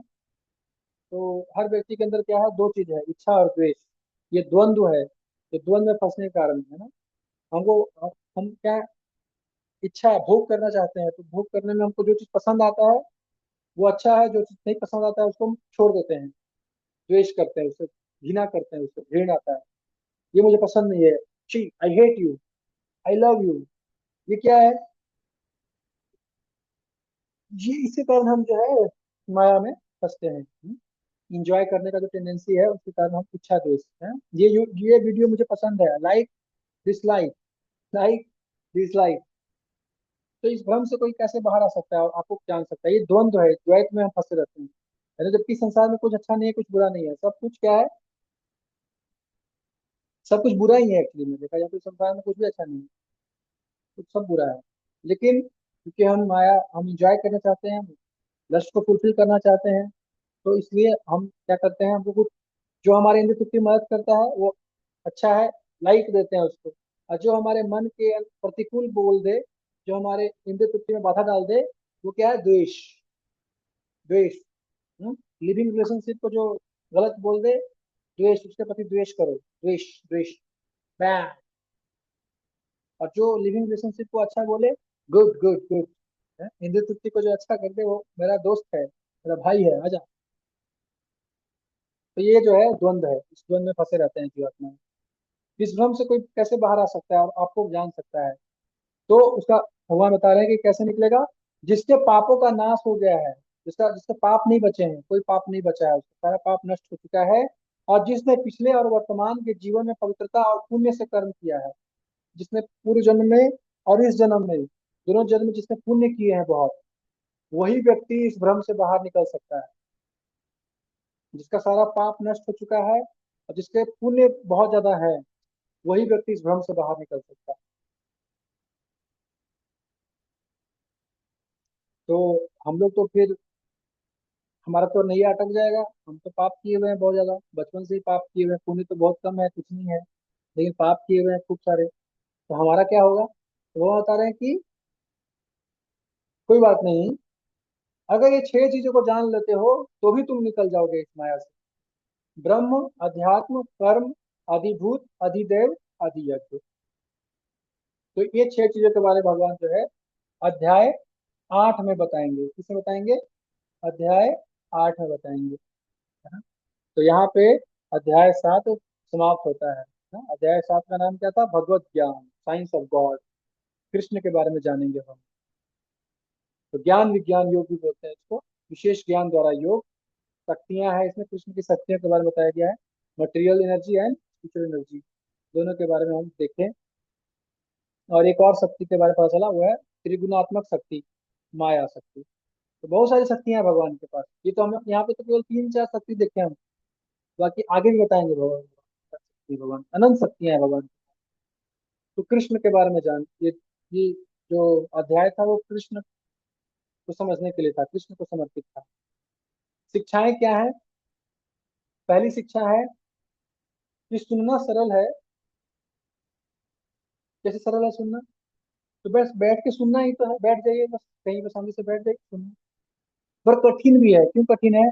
क्योंकि विनम्रता नहीं है। चैलेंजिंग स्पिरिट से अगर हम बैठ के सुनते हैं तो वो मुश्किल हो जाता है फिर श्रवण करना। अगर हमारे अंदर ईगो है बहुत ज्यादा हाई, तो हम सुन नहीं सकते हैं किसी को, ना। हाई ईगो के कारण हम सुन नहीं पाते हैं किसी को।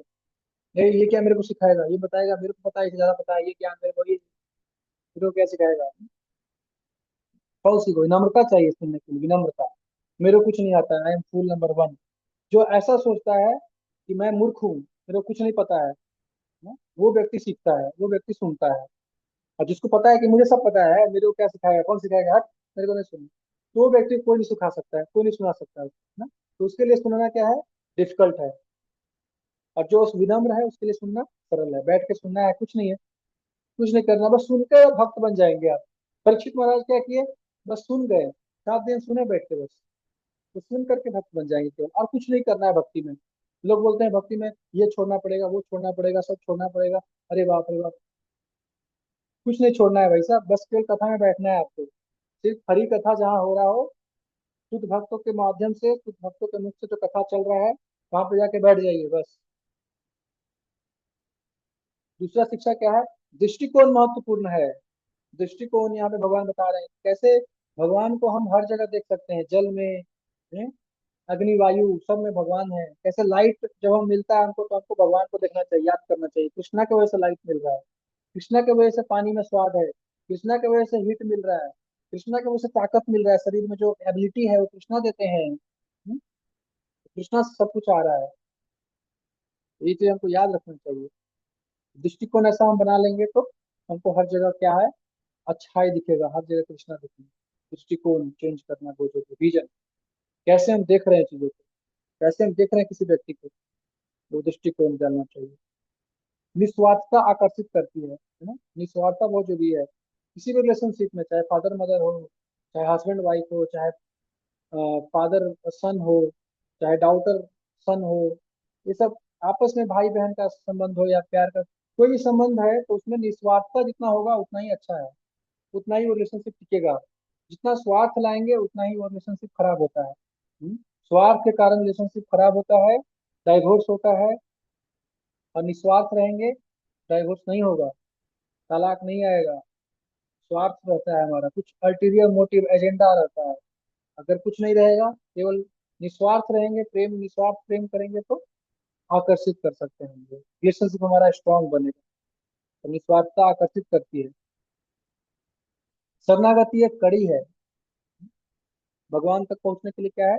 शरणागति एक रास्ता, एक कड़ी है जो भगवान से जोड़ता है। शरणागति होना चाहिए, सरेंडर करना चाहिए भगवान को।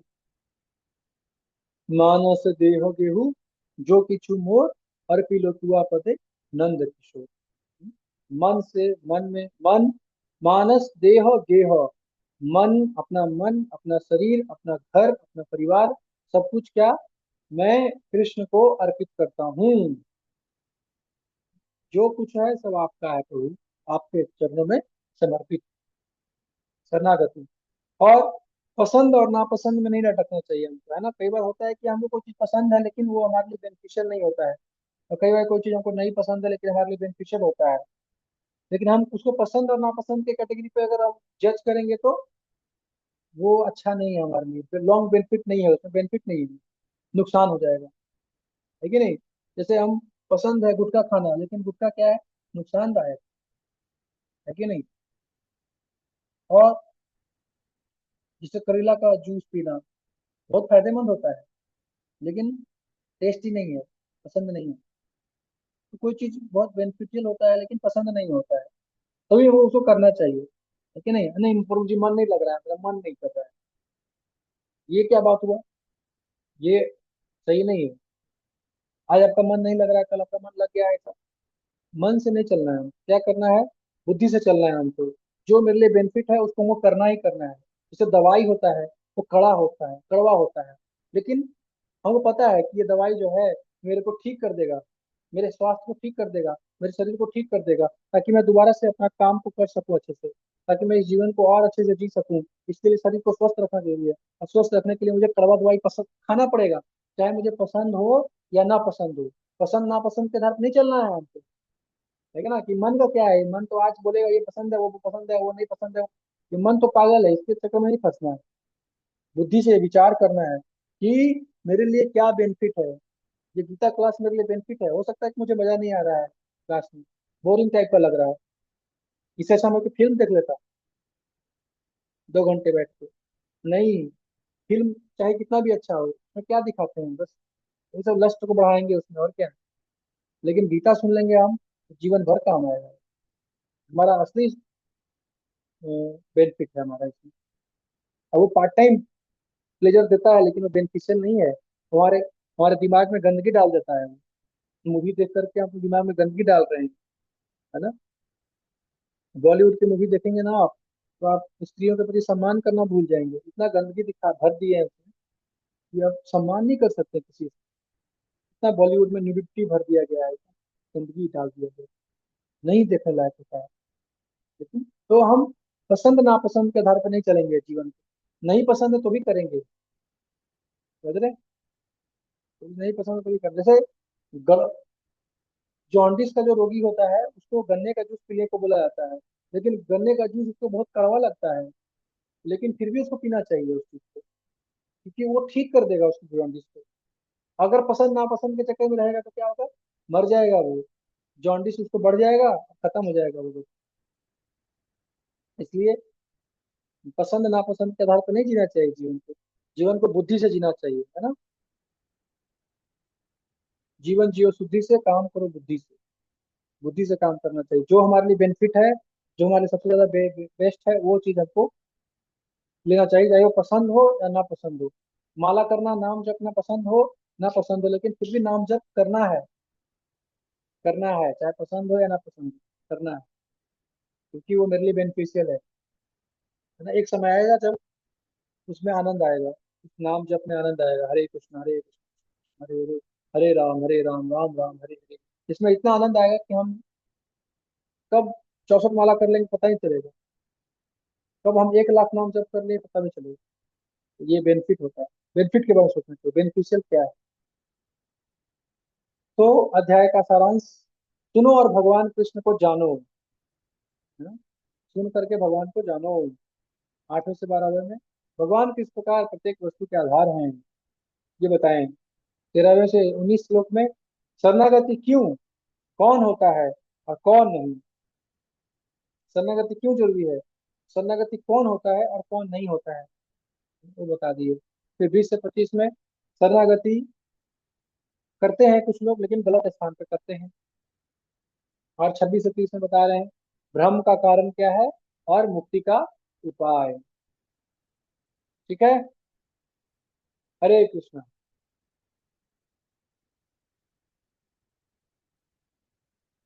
अब कोई प्रश्न है तो पूछिए कोई। यस।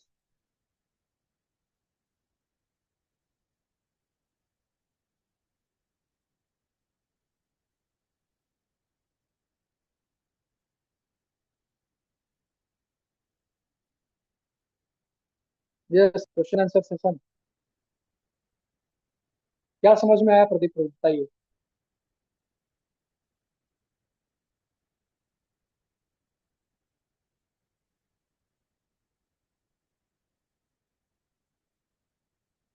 कुछ समझ में आया तो पॉइंट शेयर कीजिए तो। यस।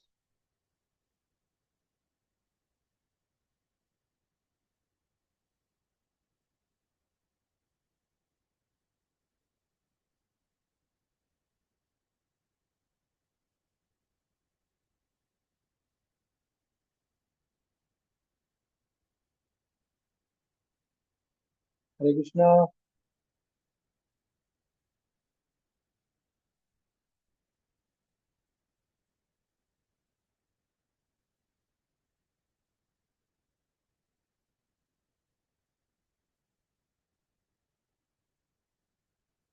अरविंद प्रभु। हरे कृष्णा जी। यस, जी क्या मतलब सब। इस चैप्टर में भगवान ने मतलब बताया है कि लाइक कौन भक्ति में आता है, कौन किस तरह के लोग नहीं आते हैं, और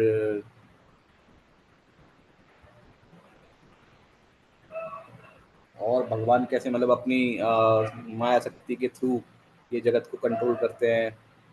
हम्म। भगवान के दो शक्तियों के बारे में पता चला। एक भौतिक शक्ति है, एक आध्यात्मिक शक्ति। हम भगवान की शक्ति हैं, भगवान की आध्यात्मिक शक्ति है, जीवात्मा, पराशक्ति। और अपराशक्ति क्या है? वो 8 प्रकार की अपराशक्ति है। और भगवान कैसे हर जगह मौजूद है वो देखे हम।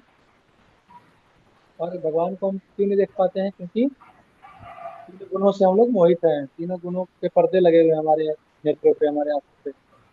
और जो ब्रह्म ब्रह्म के लेवल पे पहुंच चुके हैं वो भी नहीं देख पाते हैं। क्यों? क्योंकि भगवान अपनी योग माया से ढके रहते हैं, है ना? हमारी दृष्टि पे योग माया डाल देते हैं। और भगवान जो है वो निराकार नहीं, बल्कि निराकार के आधार है भगवान। निराकार भी उनसे आता है। निराकार ज्योति जो है, ब्रह्म ज्योति, उनसे आता है। निराकार ज्योति का भी सोर्स कौन है? कृष्णा। तो उस कृष्णा, दिव्य रूप, सच्चिदानंद विग्रह कृष्णा, कृष्णा से आते हैं दिव्य निराकार ब्रह्म ज्योति और परमात्मा। सब कुछ Krishna, Krishna is the ultimate source. Krishna सब कुछ का आधार है। मत्त प्रथम नाम है कृष्ण। और जो मूर्ख लोग हैं वो कहाँ जाते हैं? शरणागति लेते हैं, देवताओं के पास जाते हैं। जिनके पास कम बुद्धि है, ज्यादा बुद्धिमान नहीं है, क्या वो देवताओं के पास जाते हैं। क्यों? क्योंकि देवता जो है जल्दी से इच्छाओं की पूर्ति करते हैं, भौतिक इच्छाओं की पूर्ति जल्दी करते हैं, इसलिए देवताओं की शरण ले लेते हैं। लेकिन भगवान बता रहे हैं कि देवताओं की शरण में जाने वाले लोग जो है वो बुद्धिमान नहीं है, और उनका फल भी टेम्पररी है। रिजल्ट जो मिलता है वो टेम्पररी होता है। और वो देवताओं के लोक में जाते हैं, देव लोग जाएंगे, है ना? कई बार लोग बोलते हैं कि तुम जिसकी भी उपासना करो अल्टीमेटली भगवान मिलेंगे। क्या ये सत्य है? नहीं, ये सत्य नहीं है ना? जिसकी उपासना करेंगे उसी के पास जाएंगे। अगर हम देव की, इंद्र की उपासना करें, इंद्र लोग जाएंगे। चंद्र लोग, चंद्र की उपासना कर रहे हैं, चंद्र लोग जाएंगे। सूर्य की उपासना करते हैं, सूर्य लोग जाएंगे, है ना? कई लोग सूर्य की पूजा करते हैं अपने बीमारी को ठीक करने के लिए, तो वो सूर्य के पास जाएंगे। कई लोग वैष्णो देवी की पूजा करते हैं, कई लोग कामाख्या माता का पूजा करते हैं, कुछ कामाख्या, कुछ काम की इच्छा के लिए कामाख्या माता के पास। तो अलग अलग लोग पे जाएंगे वो। देवी देव लोग जाएंगे, पितृ लोग जाएंगे। जो जिस व्यक्ति का पूजा करता है उसके पास ही जाएगा वो। ऐसा नहीं है कि वो सब भगवान के पास चले जाएंगे। और जो कृष्ण की पूजा करता है, कृष्ण की भक्ति करता है, वो कृष्ण के पास जाएगा। कृष्ण लोग गोलोक वृंदावन। तो जहाँ पे आप अपने पूजा कर रहे हैं वहां पे ही आप जाएंगे। ऐसा नहीं कि हर कोई भगवान के पास चला जाएगा, ऐसा बिल्कुल भी नहीं है। हर कोई भगवान को प्राप्त कर लेगा, अल्टीमेटली मुक्ति मिल जाएगा सबको। जो तुम जो कर रहे हो करो, और तुमको भगवान मिल जाएंगे। नहीं, ऐसा नहीं है। कृष्ण यहाँ पे क्लियर कट बताते हैं कि जो मेरी भक्ति करेगा केवल वही मेरे पास आएंगे, और उसके अलावा कोई मेरे पास वो सब नहीं आएंगे, बाकी कोई भी नहीं आएगा। जो मेरी भक्ति कर रहा है वही मेरे पास आएगा, जो मेरा नाम जप कर रहा है, जो मेरी सेवा कर रहा है, वही लोग मेरे पास आएंगे। ऐसा नहीं कि कोई कोई फिल्म बना रहा है, कोई प्राइम मिनिस्टर है, कोई चीफ मिनिस्टर है, और सब बिना भक्ति नहीं किया और कृष्ण के पास चले जाएंगे। नहीं, भगवान के पास नहीं जाएंगे वो। सब अलग अलग लोक में जाएंगे। जिस जैसा उसका कर्म है, जैसा उसका श्रद्धा है, जैसा उसका स्वभाव है। यानी भगवान के पास वही जाएंगे जो भक्ति करेंगे। एक्सक्लूसिव कृष्ण भक्ति करके ही कोई कृष्ण को प्राप्त करेगा। ठीक है, ये बताएं भगवान। और फिर लास्ट में ये बता रहे थे कि माया में क्यों फंसे हुए हैं? क्योंकि हम द्वंद में फंसे हुए हैं। द्वैत, माता पिता, भाई बहन, लड़का, द्वंद है। इच्छा द्वेष के कारण, पसंद नापसंद, ये द्वैतवाद है ना? द्वैत, द्वैत का भाव जिसके अंदर है वो माया में। द्वैत का भाव कैसे आता है? काम से, लस्ट से इंजॉय करना चाहते हैं संसार को, इसलिए हमारे अंदर द्वैत की भाव है। ये पसंद है, ये नहीं पसंद है कि नहीं?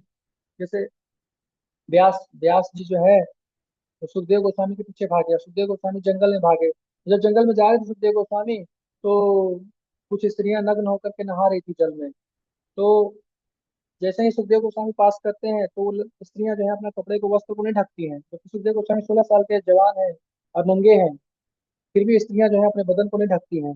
लेकिन व्यास जी जब जाते हैं तो सारी स्त्रियां जो है तुरंत अपने कपड़े, अपने वस्त्र से अपने शरीर को ढक लेती हैं। तो व्यास जी बोलते हैं कि मैं बूढ़ा आदमी हूँ, मेरे घर गृहस्थी आदमी हूँ, फिर भी तुम जो है नहीं कपड़ा कपड़ा ढक ली। और जब मेरा पुत्र जो है जवान है, 16 साल का उम्र का है, और नग्न घूम रहा है, फिर भी तुम लोगों ने कपड़ा वस्त्र को नहीं ढका। तो ऐसा क्यों भेदभाव क्यों कर रही हो तुम लोग? तो गोपियां, वो जो लड़कियां हैं वो बोलती हैं कि आपके अंदर द्वैत भाव है, लेकिन आपके पुत्र सुखदेव गोस्वामी में द्वैत भाव नहीं है।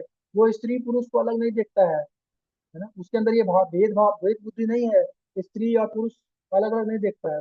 वो आत्म तत्व को देख रहा था, वो आत्मा को देखता है। लेकिन आप जो है, क्योंकि आप एक गृहस्थी हैं, इसलिए आप द्वैत भाव में हैं। आप दो स्त्री पुरुष को अलग अलग देखते हैं, इसलिए हमने अपना शरीर को ढक लिया। तो द्वैत की भावना से हम माया में फंसते हैं। ये भेद बुद्धि, आत्म तत्व को नहीं देख पाते हैं कि वो आत्मा है। शरीर को देख रहे हैं। तो जो शरीर को देख रहा है वो द्वैत में फंसा हुआ है। तो भगवान बताते हैं कि कौन इससे निकलेगा, जिसके सारे पाप नष्ट हो चुके हैं और जिसने बहुत पुण्य किया है, पिछले जन्म में भी इस जन्म में बहुत पुण्य किया है। तो फिर अर्जुन को समस्या होता है, कलयुग में तो भाई ऐसे लोग बहुत कम होंगे जो पुण्य किए होंगे, या सब तो पापी हैं। तो फिर भगवान बोलते हैं कि उनको भी मुक्ति मिलेगा कैसे।